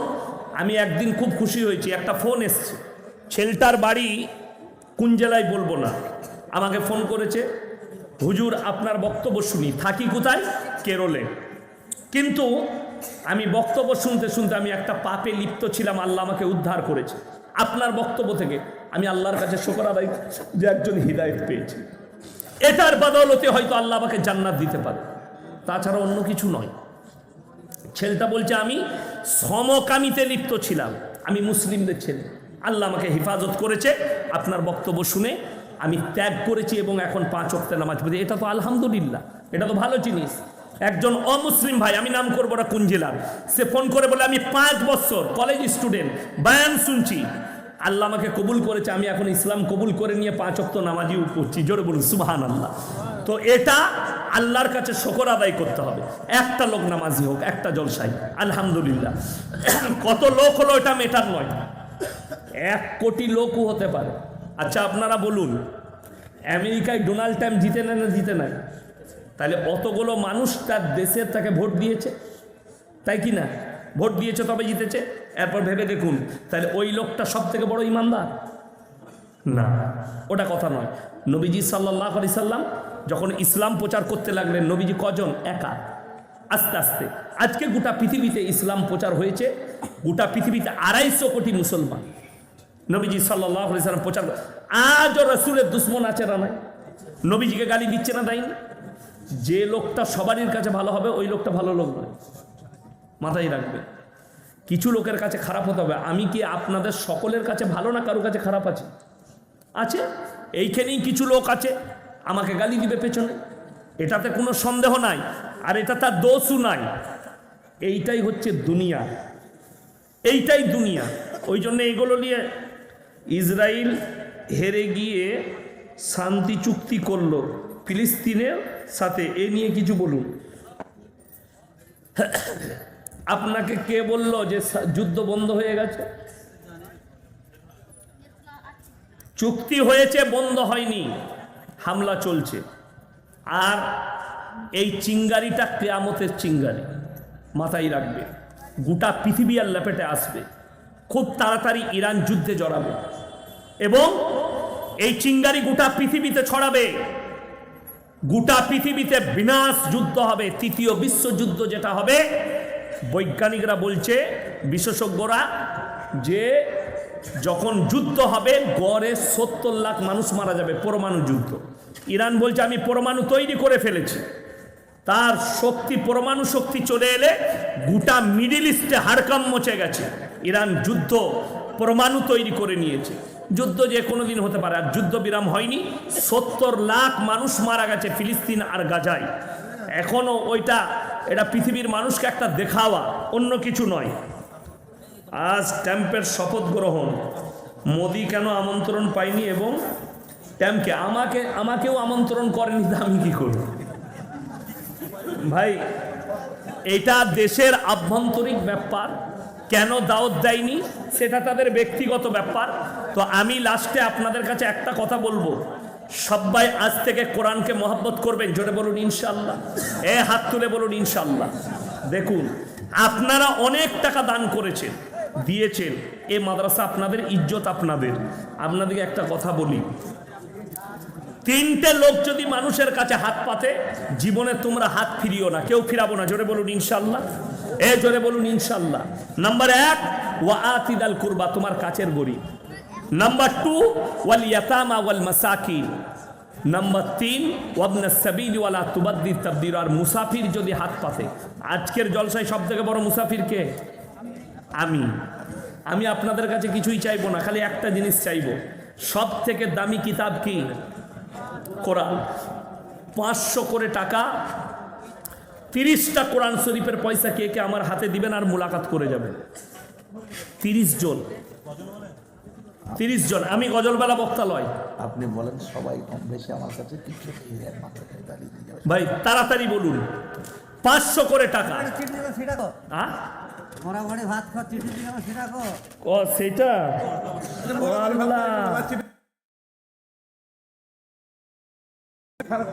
এই দেখেন, নাম্বার 1 আমি বলে দেবো, ওইটা 30 জন আল্লাহর বান্দা। এসো ভাই মুলাকাত করি, এসো। ও বাবা, ঝামেলা শেষ নাই। একজন ধরিয়ে দাও তো। আচ্ছা ধরিয়ে দেন, মাশাআল্লাহ। 2 জন, এ বাবু, এই শুনো, তোমার হাতে ওটা কিসের আংটি? সোনার? জীবনে পড়বে না, একটা রূপোর আংটি পড়বে। হ্যাঁ বাবু, এটা কি হবে? জি ধরুন, এগুলো লিলিয়া। মাশাল্লাহ, 4টা হলো। কি বলুন? শেয়ার মার্কেটে টাকা লাগানো হারাম না? বলে দিচ্ছি, আপনি বসুন, বলে দিচ্ছি। নিয়ে আসুন ভাই। 30টা চেয়েছি। 1 2 3 4 5টা হয়েছে মাশাল্লাহ। 6টা, 7টা, 8টা মাশাল্লাহ। 9টা নিয়ে আসুন। 10টা মাশাল্লাহ। তাড়াতাড়ি আসুন। কারুর কাছে পয়সা না থাকলে ফোন পেতে দিবেন, ফোন পের ব্যবস্থা আছে, আছে না? ফোন পেতে দিবেন। 11 12 ভাই 30টা চেয়েছি আমি, তাড়াতাড়ি উঠে আসুন। 30টা চেয়েছি, তাড়াতাড়ি উঠে আসুন ভাই, তাড়াতাড়ি। 30টা চেয়েছি। মায়েদের মধ্যে যদি কেউ থাকেন, ওখানে টেবিল আছে, হ্যাঁ? আচ্ছা, ওখানে ওখানেও টেবিল বসানো আছে। 14টা হলো মাশাল্লাহ। কে আছেন? তাড়াতাড়ি আসুন। 14টা, 15টা, 1 2 3 4 5 6 7 8 9 10 11 12 13 14 15টা হয়েছে। আর 15টা কোরআন শরীফের পয়সা দিয়ে যান। আর মাত্র 15টা। আমি 30টা চেয়েছি। আমার ভাই কে কে আছেন? আচ্ছা, যদি মনে করেন 100 200 দিয়ে 50 দিয়েও হিস্সা নেব, তাড়াতাড়ি উঠে আসুন। 50 100 হলো আমার হাতে দিয়ে যান, আমি দোয়া করবো। আমি মুসাফির ব্যক্তি বাবা, অনেক দূর থেকে এসেছি। ইনশাল্লাহ দেখি কে কে আছেন। 100 200 50 হলেও উঠে আসুন, তাড়াতাড়ি উঠে আসুন। 100 200 50 30টা কোরআন শরীফের পয়সা না হলে আমি একজনাকেও ফটো তুলতে দেবো না, মাথায় রাখবো। নামার পরে আমি পালিয়ে যাবো গাড়ি চেপে। যদি কেউ ফটো তুলতে চাও, তাড়াতাড়ি 30টা কোরআন শরীফের পয়সা দিয়ে যাও। 15টা হয়ে যায়, আর 15টা 200 মাশাল্লাহ। নিয়ে আসুন ভাই, জাযাকাল্লাহ। দেখেন 2টো এসছে, 3টে হলো। তাহলে কটা হলো? 15 3 18টা মাশাল্লাহ। আসুন ভাই, 100 200 50 দিয়ে যান। 18টা হয়েছে ভাই। যারা পারবেন 500 দিয়ে যান মাশাল্লাহ। 100 200 50 জাযাকাল্লাহ। আসুন ভাই। কই? ও বোম্বে থেকে দেখছে। আল্লাহ 500 মাশাল্লাহ। বোম্বেতে আছে। আল্লাহ তোমার হায়াতে বরকত দে। আমি প্রায় 19টা 18টা 19টা হলো। ওটা বাদ দেন, যত কম রাখবেন তত ভালো। আমার ভাই 50 100 10 20 দিয়ে যান মাশাল্লাহ। আসুন। দেখেন 20টা 21টা মাশাল্লাহ। 20টা ভাই আসুন। দেখেন এটা দেন 21টা।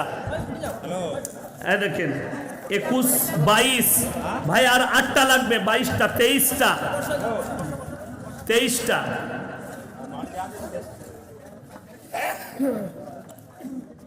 23টা। আর কে আছেন ভাই? 23টা হলো, তাড়াতাড়ি আসুন।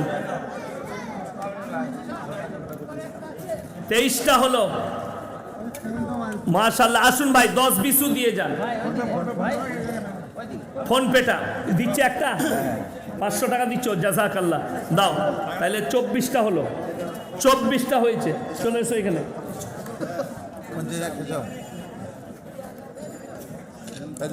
24টা 100 250 ভাই। 500 করে বলেছি। আর মাত্র 8টা 6টা লাগবে। যা আছে এখানকার লোক সবাই হাত লেগে যাবেন। 10 20 ভাই 10 5 20 5 টাকা হলেও দিয়ে যাবেন এই শেষ সময়ে মাদ্রাসার জন্য মাশাল্লাহ। আসুন ভাই। আল্লাহ তোমার হায়াতে বরকত দে। দেখেন 25টা।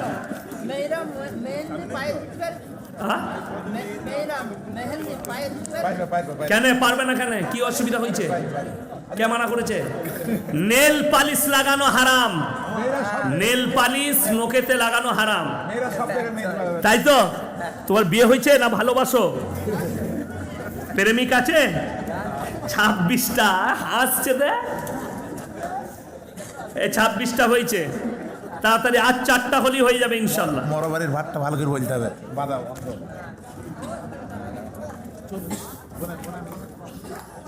ওইটা গুনেন আলাদা, এখানে আর 4টা দেন, 4টা দেন মাশাল্লাহ। আর 4 জন কে কে আছেন? 30টা হয়ে যাবে ইনশাল্লাহ। 4 জন খরচা পয়সা লিখে বলেন পঞ্চায়েত চলে গেল। তাড়াতাড়ি বলুন না। 100, 200, 50, 1 টাকা 2 টাকা হলেও কেউ হাত না লাগিয়ে যাবেন না ভাই শেষ সময়ে। এই মাদ্রাসার আপনারা জানেন খরচা শুনিয়েছে, আমি শুনছিলাম। এত বড় মাদ্রাসা, মাদ্রাসার বহু খরচ। আর এই মাদ্রাসাগুলো আপনাদেরই অনুদানে চলে। এখানে সরকারের কোনো, মাশাআল্লাহ 27টা মান্থলি 2.5 লাখ টাকার উপরে মান্থলি। মান্থলি 2.5 লাখ টাকা খরচ, মাশাআল্লাহ। ভেবে দেখুন, এদের 28টা হয়েছে। মোড়াবাড়ি খাবেন? বন্ধ বন্ধ আধা বন্ধ সেটা বলেন। Yes. ওয়ালাইকুম সালাম। কই কত আছে? 3000। তুমি এটা 4000 করো। 4000 4,000 3000 দিচ্ছিল, ওই যে 4000 করে দিচ্ছে। এ আমার কাছের মানুষ তো, বাবা আপনার বাড়ির পাশে না? জিজ্ঞেস করুন। ওটা আমার ভাই। রাউন্ড ফিগার হলে ভালো হবে। এই কত দিলে?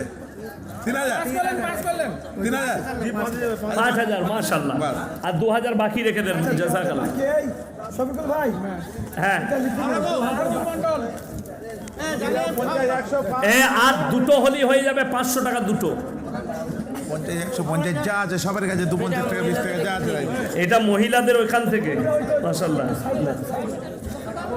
আর একটা হলেই হয়ে যাবে ইনশাআল্লাহ। 250 100 200 যা আছে একটা হলে হয়ে যাবে। 50 আর একটা হলেই হয়ে যাবে। 4 ভাগ গ্রামে গ্রাম 100 মাঝে রান্না হয়, 100 মাঝে রান্না হয় না। এই তোর পার্সেল আমাদের ওইটা সংশোধন করে দিয়ে আর মরাবাড়ি কি রান্না হয়? 100 মাঝে রান্না হয়, 100 মাঝে রান্না হয় না। হয় অর্ধেক হয় অর্ধেক হয় না। তোর পার চলে। আবার 500 টাকা ফোন পে দিয়ে দিস। আচ্ছা, বোম্বে থেকে আবার একজন ফোনপে 500 টাকা দিয়েছে, মাশাআল্লাহ। একজন গেল দিতে। আর একজন গেল দিতে, মাশাআল্লাহ। 31টা হয়েছে, জাযাকাল্লাহ। আল্লাহ আপনাদেরকে জাযায়ে খায়ের দান করুক। এই মাদ্রাসা, এই ইজ্জত আপনাদের। দেখুন, আল্লাহ রসুল সাল্লাল্লাহু আলাইহি সাল্লামের হাদিস, যার বাড়িতে মাইয়াত হবে তার বাড়িতে 3 দিন চুলা জ্বলতে দিও না, এটা প্রতিবেশীর হক। আমাদের দেশের সব থেকে খারাপ সমস্যা যে যত কিছুই হয়ে যাক, মানুষ মারা গেলে রান্না করে খেতেই হবে। হবে হবে। এটা কিন্তু ইসলামী শরীয়ত নয়। যদি বলেন দূর থেকে মেহমান আসবে, মেহমানের দায়িত্ব বাড়ির লোকরা করবে। মুসাফির যারা থাকবে, মুসাফিরের খিদমত হতে হবে। মুসাফিরের খিদমত কারা করবে? পাড়ার লোকরা, গ্রামের লোকরা নিজে নিজের বাড়িতে খাওয়াবে। কথাটা বুঝতে পারেননি? আমি ইয়াসিন বর্ধমান থেকে এসেছি এখানে কোনো মাইয়েতে, তো জেনে রেখে দেবেন আমার খাবারের প্রয়োজন আছে, যেহেতু আমি রাস্তায় এসেছি যদি খেতে চাই। তো যেমন আমার গ্রামের লোকের একটা গুণ আছে, পুরসার কোনো জায়গায় মাইয়াত বাড়িতে খানা খাই না। সবাই আমাদেরকে খুব ভালোবাসে কোনো জায়গায়। এমনকি জানাজাতে গেলে, আমি একজন হাজি সাহেবের জানাজা এসেছিলাম মুর্শিদাবাদে, তো সেই হাজি সাহেবের মুর্শিদাবাদে জানাজার নামাজ পড়েছি। তা আমাকে বললে, হুজুর খাবারের ব্যবস্থা যেমন তোমরা জানবরে খাও, আমি খাই না। তো আমি বেরিয়ে পালিয়ে এলাম, হোটেলে 2টো রুটি খেয়ে বাড়ি গিয়েছিলাম। কোনো জায়গায় খাই না। শুনে রেখে দেন, শরীয়তটাকে শরীয়তের মতো মানেন, নিজের মতো করে শরীয়ত তৈরি করবেন না। আমাদের সমাজের লোক শরীয়ত কেন বলছে, বাপ দাদর আমল থেকে হয়ে আসছে। একই কথা। এই যে কথাটা, এটা হচ্ছে লূত নবী নূহ নবীর কওমের কথা। লূত নবী যখন দাওয়াত দিয়েছেন, তার কওম বলেছে আমরা বাপ দাদর আমল থেকে এই পাপে জড়িত, এই জায়গা থেকে আমরা সরব না। ওই জন্যে লূত নবীর বিবির জন্যে জাহান্নামী কোরআনের লাকির টেনে দেওয়া হয়েছে, ঘোষণা করে দেওয়া হয়েছে। নূহ নবী যখন দাওয়াত দিয়েছে, তার ছেলে কিনান, তার কওম, তার স্ত্রী, এরা বলল আমরা বাপ দাদর আমল থেকে লড়বো না, আমাদের বাপ দাদা যা করেছে সেটাই করব। যখন আপনার কাছে স্পষ্ট হয়ে যাবে এটা শরীয়ত নয়, এটা শরীয়ত বিরোধী কাজ, তখন ওই কাজ থেকে সরে আসতে হবে। যখন আপনার কাছে কেউ দলিল পেশ করবে, যেমন আপনাকে বলে দিই, এমন একটা যুগ ছিল মুল্লাজিরা মসজিদ চালাতো। মুল্লাজিরা মানে নামাজ ফামাজ একটু পড়তে জানতো, কোরআন হাদিসের জ্ঞান ছিল না। মাশাআল্লাহ, আরও একজন 500 টাকা দিয়েছে। সেই সময় মুল্লাজিরা দেশ চালাতো। তো তারা যখন মসজিদ চালাতো, তারা বলতো আকিকার গোশত বাম্মা খেতে পাবে না, নানা নানি খেতে পাবে না। কিন্তু হাদিসে স্পষ্ট আছে আকিকার গোশত হচ্ছে পবিত্র গোশত, এটা সবাই খেতে পাবে, দাদু দাদি নানা নানি বাম্মা আত্মীয় স্বজন সবাই। কেন? তারা জানতো না, তারা মনে করতো ছেলের নামে আকিকা দেওয়া হচ্ছে, ওই গোশতটা খেলে ছেলের ক্ষতি হবে, ছেলের গোশত খাওয়া হবে। এটা কাদের? একটা মূর্খ লোকের একটা উক্তি যে ছেলের গোশত খাওয়াবে, কিন্তু সম্পূর্ণ এটা মূর্খামি ছাড়া আর কিছু নয়। ওই গোশত সবাই খেতে পাবে। টাকাটা নেন তো আমার ভাই। ওই জন্যে বেদাত থেকে বাঁচুন, শিরক থেকে বাঁচুন। আল্লাহর কাছে সব থেকে নিকৃষ্ট পাপ রক্তদান শিবির। হারাম আপনি বলেছেন, দেখুন রক্তদান শিবির হারাম আমি বলেছি, তার পদ্ধতি বলেছি আমি। কেমন করে রক্ত বিক্রি করা জায়েজ আছে? মনসে জায়েজ নাই। কি? হারাম। শরীরের কোনো অংশই বিক্রি করা হারাম। আপনি যখন রক্তদান শিবির করবেন, যারা রক্তদান শিবিরে যিনারা আসবেন, যে হসপিটালের লোক আসবে, তাদের সঙ্গে কাগজে চুক্তি করতে হবে, সই করতে হবে। এই যতগুলো রক্ত আমরা দান শিবিরে দিচ্ছি, এগুলো একটাও বিক্রি করা যাবে না। এগুলো সব অনুদান করতে হবে, দান করতে হবে, তবে সেই রক্তদান শিবির জায়েজ আছে। যদি বলেন আমরা শিবির করছি, তোমরা রক্ত নিয়ে বেচবে না, কি করবে বুঝে নাও, হারাম ওই রক্তদান শিবির। কোনো মুফতি যদি হালাল ফতোয়া দেয়, আমি আর জীবনে বক্তব্য দেবো না। রক্তদান শিবির জায়েজ আছে, ভালো জিনিস, রক্ত কোনো অসুবিধা নাই। শর্ত রেখে দিতে হবে, এই রক্ত গরিবের জন্যে, বিপদগ্রস্ত মানুষের জন্যে, অ্যাক্সিডেন্টের মানুষের জন্যে এই রক্ত দান করতে হবে। ওই জন্য আমার হয়তো কেউ কেটে বক্তব্যটা দিয়েছে, এই বক্তব্যটা কেটে দিয়েছে, দিয়ে বাকিটা ছেড়েছে। ওই জন্য মানুষের বুঝতে ভুল হয়েছে। আমি আজকে ক্লিয়ার করলাম যে সিস্টেমেটিক্যালি আপনাকে রক্তদান শিবির করতে হবে। যেমন বলে দিই, এই যেমন ব্লাড ব্যাংক বেরিয়েছে, সেখানে জমা থাকে, আপনি ফ্রি রক্ত পাবেন কার্ড দেখালে। এখন কিন্তু বর্তমানে আর একটা ফিতনা আসছে, এখনো পর্যন্ত গ্রামগঞ্জে আসেনি, শহরতলিতে চলে এসছে। সেটা কি? সেটা হচ্ছে দুধ ব্যাংক। দুধ ব্যাংক, যে সমস্ত মায়েদের স্তনে দুধ বেশি বাচ্চা আছে, সেই দুধগুলো বের করে ডিব্বা করে দুধ ব্যাংকে জমা করছে। কোনো বাচ্চা হলে তার মায়ের দুধ না পেলে সেই ডিব্বার দুধগুলো তারা ওষুধ দিয়ে রেখে দিচ্ছে, তাদেরকে দিচ্ছে পুষ্টিকরের কারণে। এইটা কতটা ডেঞ্জার ইসলামের জন্য বলে দিই। গত 1 মাস আগে পাকিস্তানে একটা প্রোগ্রাম হয়েছিল, যে প্রোগ্রামে পৃথিবীর বড় বড় স্কলাররা ছিলেন। ভারতের একজন ছিলেন ডাক্তার জাকির নায়েক, পাকিস্তানের একজন ছিলেন মুফতি তাকি উসমানী, মুফতি তারিক জামিল, তারিক মাসুদ, এরকম করে বিভিন্ন উলামারা ছিল পৃথিবীর। আরবের অনেক শেখরা ছিলেন সেখানে। তাকি উসমানী একটা কথা বলেছেন দামি, যে কিয়ামত সে পহলে दुनिया में हराम औलादों से भर जाएंगे। कैसे?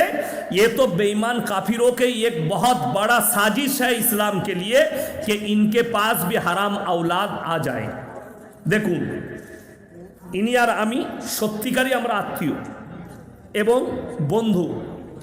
ইনার বাচ্চা হয়েছে, ইনার স্ত্রীর স্তনে খুব দুধ বেশি। ইনি নিয়ে গিয়ে ব্যাংকে জমা করলেন যে এটা কোনো গরিবের যে দুধ পাবে না তাকে দিয়ে দিবেন। আমার স্ত্রীর বাচ্চা হলো, ইনার বেটা হয়েছে, আমার মেয়ে হয়েছে। তো আমার স্ত্রীর স্তনে দুধ নেই, আমি ব্যাংকে গেলাম, দুধ নিয়ে এলাম, ইনার স্ত্রীর দুধটা আমাকে দিলে। আমার ছেলে, আমার মেয়ে খেলো, বড় হলো। খোদা না খাস্তা আমাদের দুজনার রিশতেদারিতে বদলে গেল যে আপনার ছেলের সাথে আমার মেয়ের বিয়ে। এরপর মৌলানা সাহেব আমার পাশে বসে আছে, জিজ্ঞেস করুন এই বিয়েটা হারাম হবে না হালাল হবে? হারাম। দুধ ভাই বোন আর চলবে না।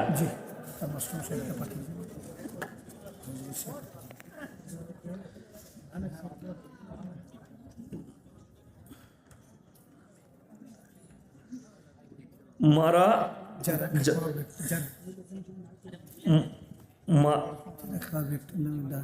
যারা মরা ব্যক্তির নামে দাঁড়িয়ে মোনাজাত কি, এটা মোনাজাত পালন করা কি শিরিক? দেখুন, শিরিক নয়, কিন্তু একদম কঠিন বেদাত। কাঁচা বেদাত। আচ্ছা আপনারা বলুন, জানাজার নামাজটা দোয়া না দোয়া নয়? দোয়া। নামাজের সুরাতে দোয়া। তো নামাজে জানাজাই যখন দোয়া হচ্ছে, তাহলে ওই দোয়াটা কি সাকসেসফুল নয় যে আর একবার দোয়া করতে হবে? এটা হচ্ছে বেদাতিদের একটা বড় কল। আর শুনে রেখে দেন, সমস্ত দেওবন্দি আহলে হাদিসরা কাফের কার কাছে? আহমদ রাজা বেরেলির কাছে। আর আমি আপনাকে বলে দিই, পৃথিবীতে সব থেকে বড় ফিতনাবাজ আহমদ রাজা বেরেলভি, যে গোটা পৃথিবীতে ফিতনা ছড়িয়েছে। এবং বড় বড় পৃথিবীর শেখ উলামারা আহমদ রাজা বেরেলভিকে কাফের ফতোয়া দিয়েছে, যার কারণে যেমন আমার কাছে একটা ওনার লেখা বইটার নাম মনে পড়ছে না, আমার মোবাইলে আছে। সেই বইয়েতে লিখেছে যতগুলো নবীরা আছেন তাদের স্ত্রীকে তাদের কবরে দেওয়া হয়, এটা লিখেছে। এই ধরনের বহু রকমের খারাপ মাসলা মাসাইল সমাজের বুকে যত রকমের বেদাত আর কুফরি আকিদা আহমদ রাজা বেরেলভি ছড়িয়েছে।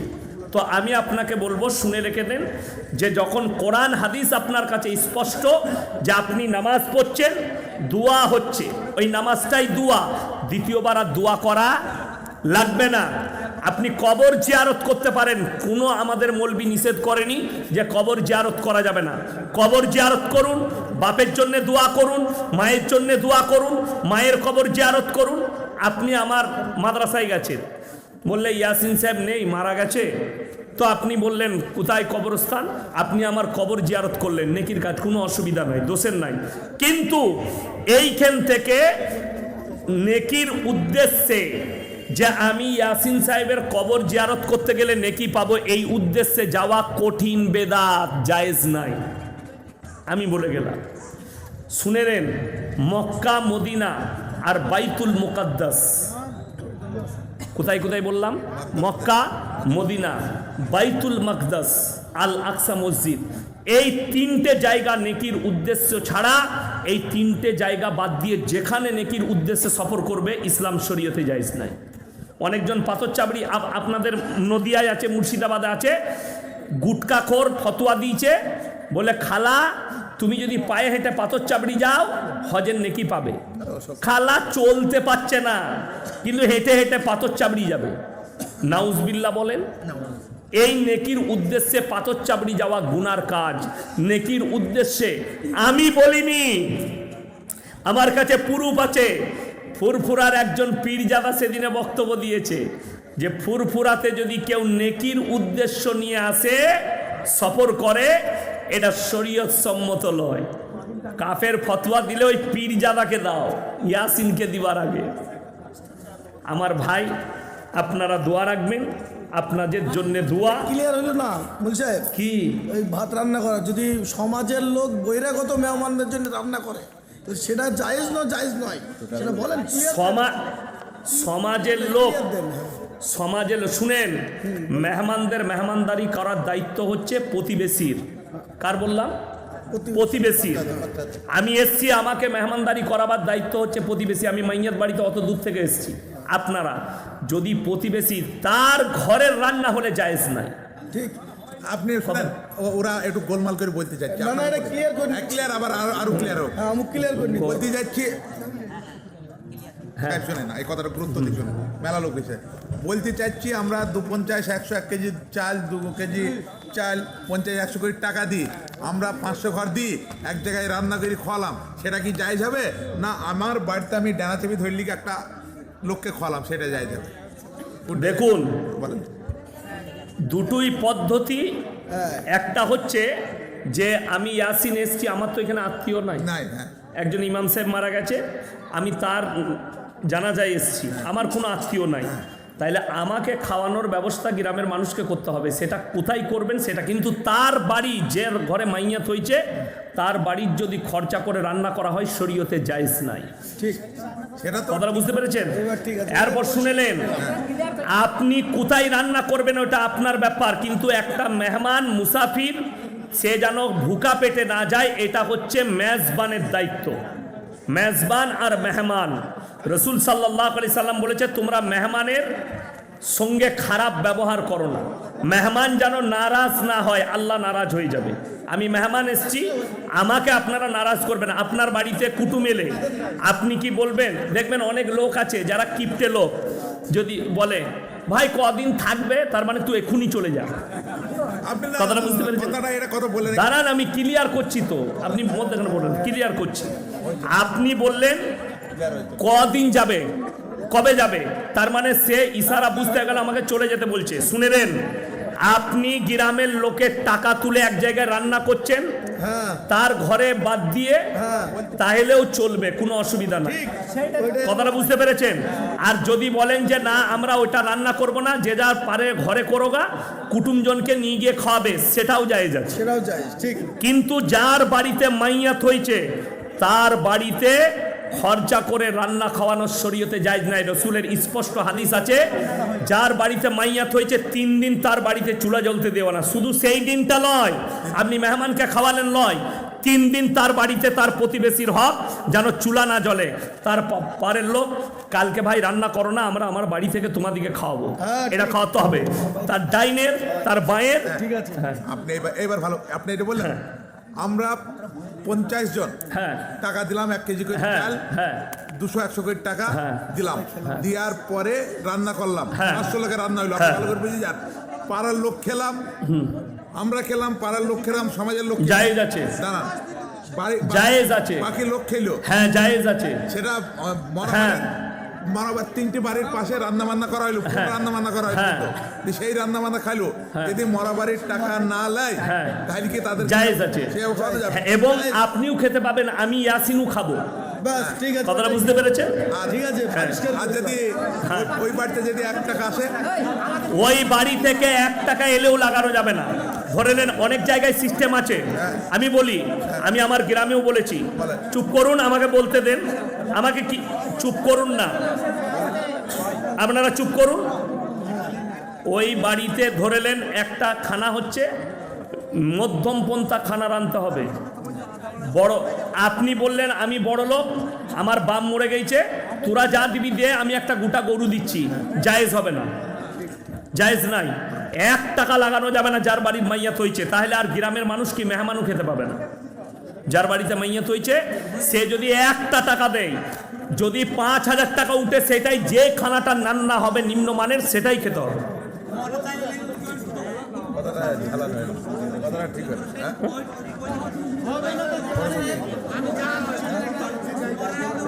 পয়ম দিন মণ্ডল, দিঘির পার, 10 বস্তা সিমেন্ট। আইন শেখ, মাঠপাড়া, মায়ের জন্যে ওটার বই কি মা, দিঘির পাড়ি দিকে এটা 5 বস্তা সিমেন্ট, বে নামে 483, 500 টাকা, 500 টাকা। এটা শাহাজুল শেখ, বেড়ি পাড়া, 15 বস্তা সিমেন্ট। আতাউর রহমান, 500 টাকা। আবুল শেখ, 500 টাকা। খুচরো মোট দান 486 টাকা। নূর হক, 487 টাকা। মাঠপাড়া 1000।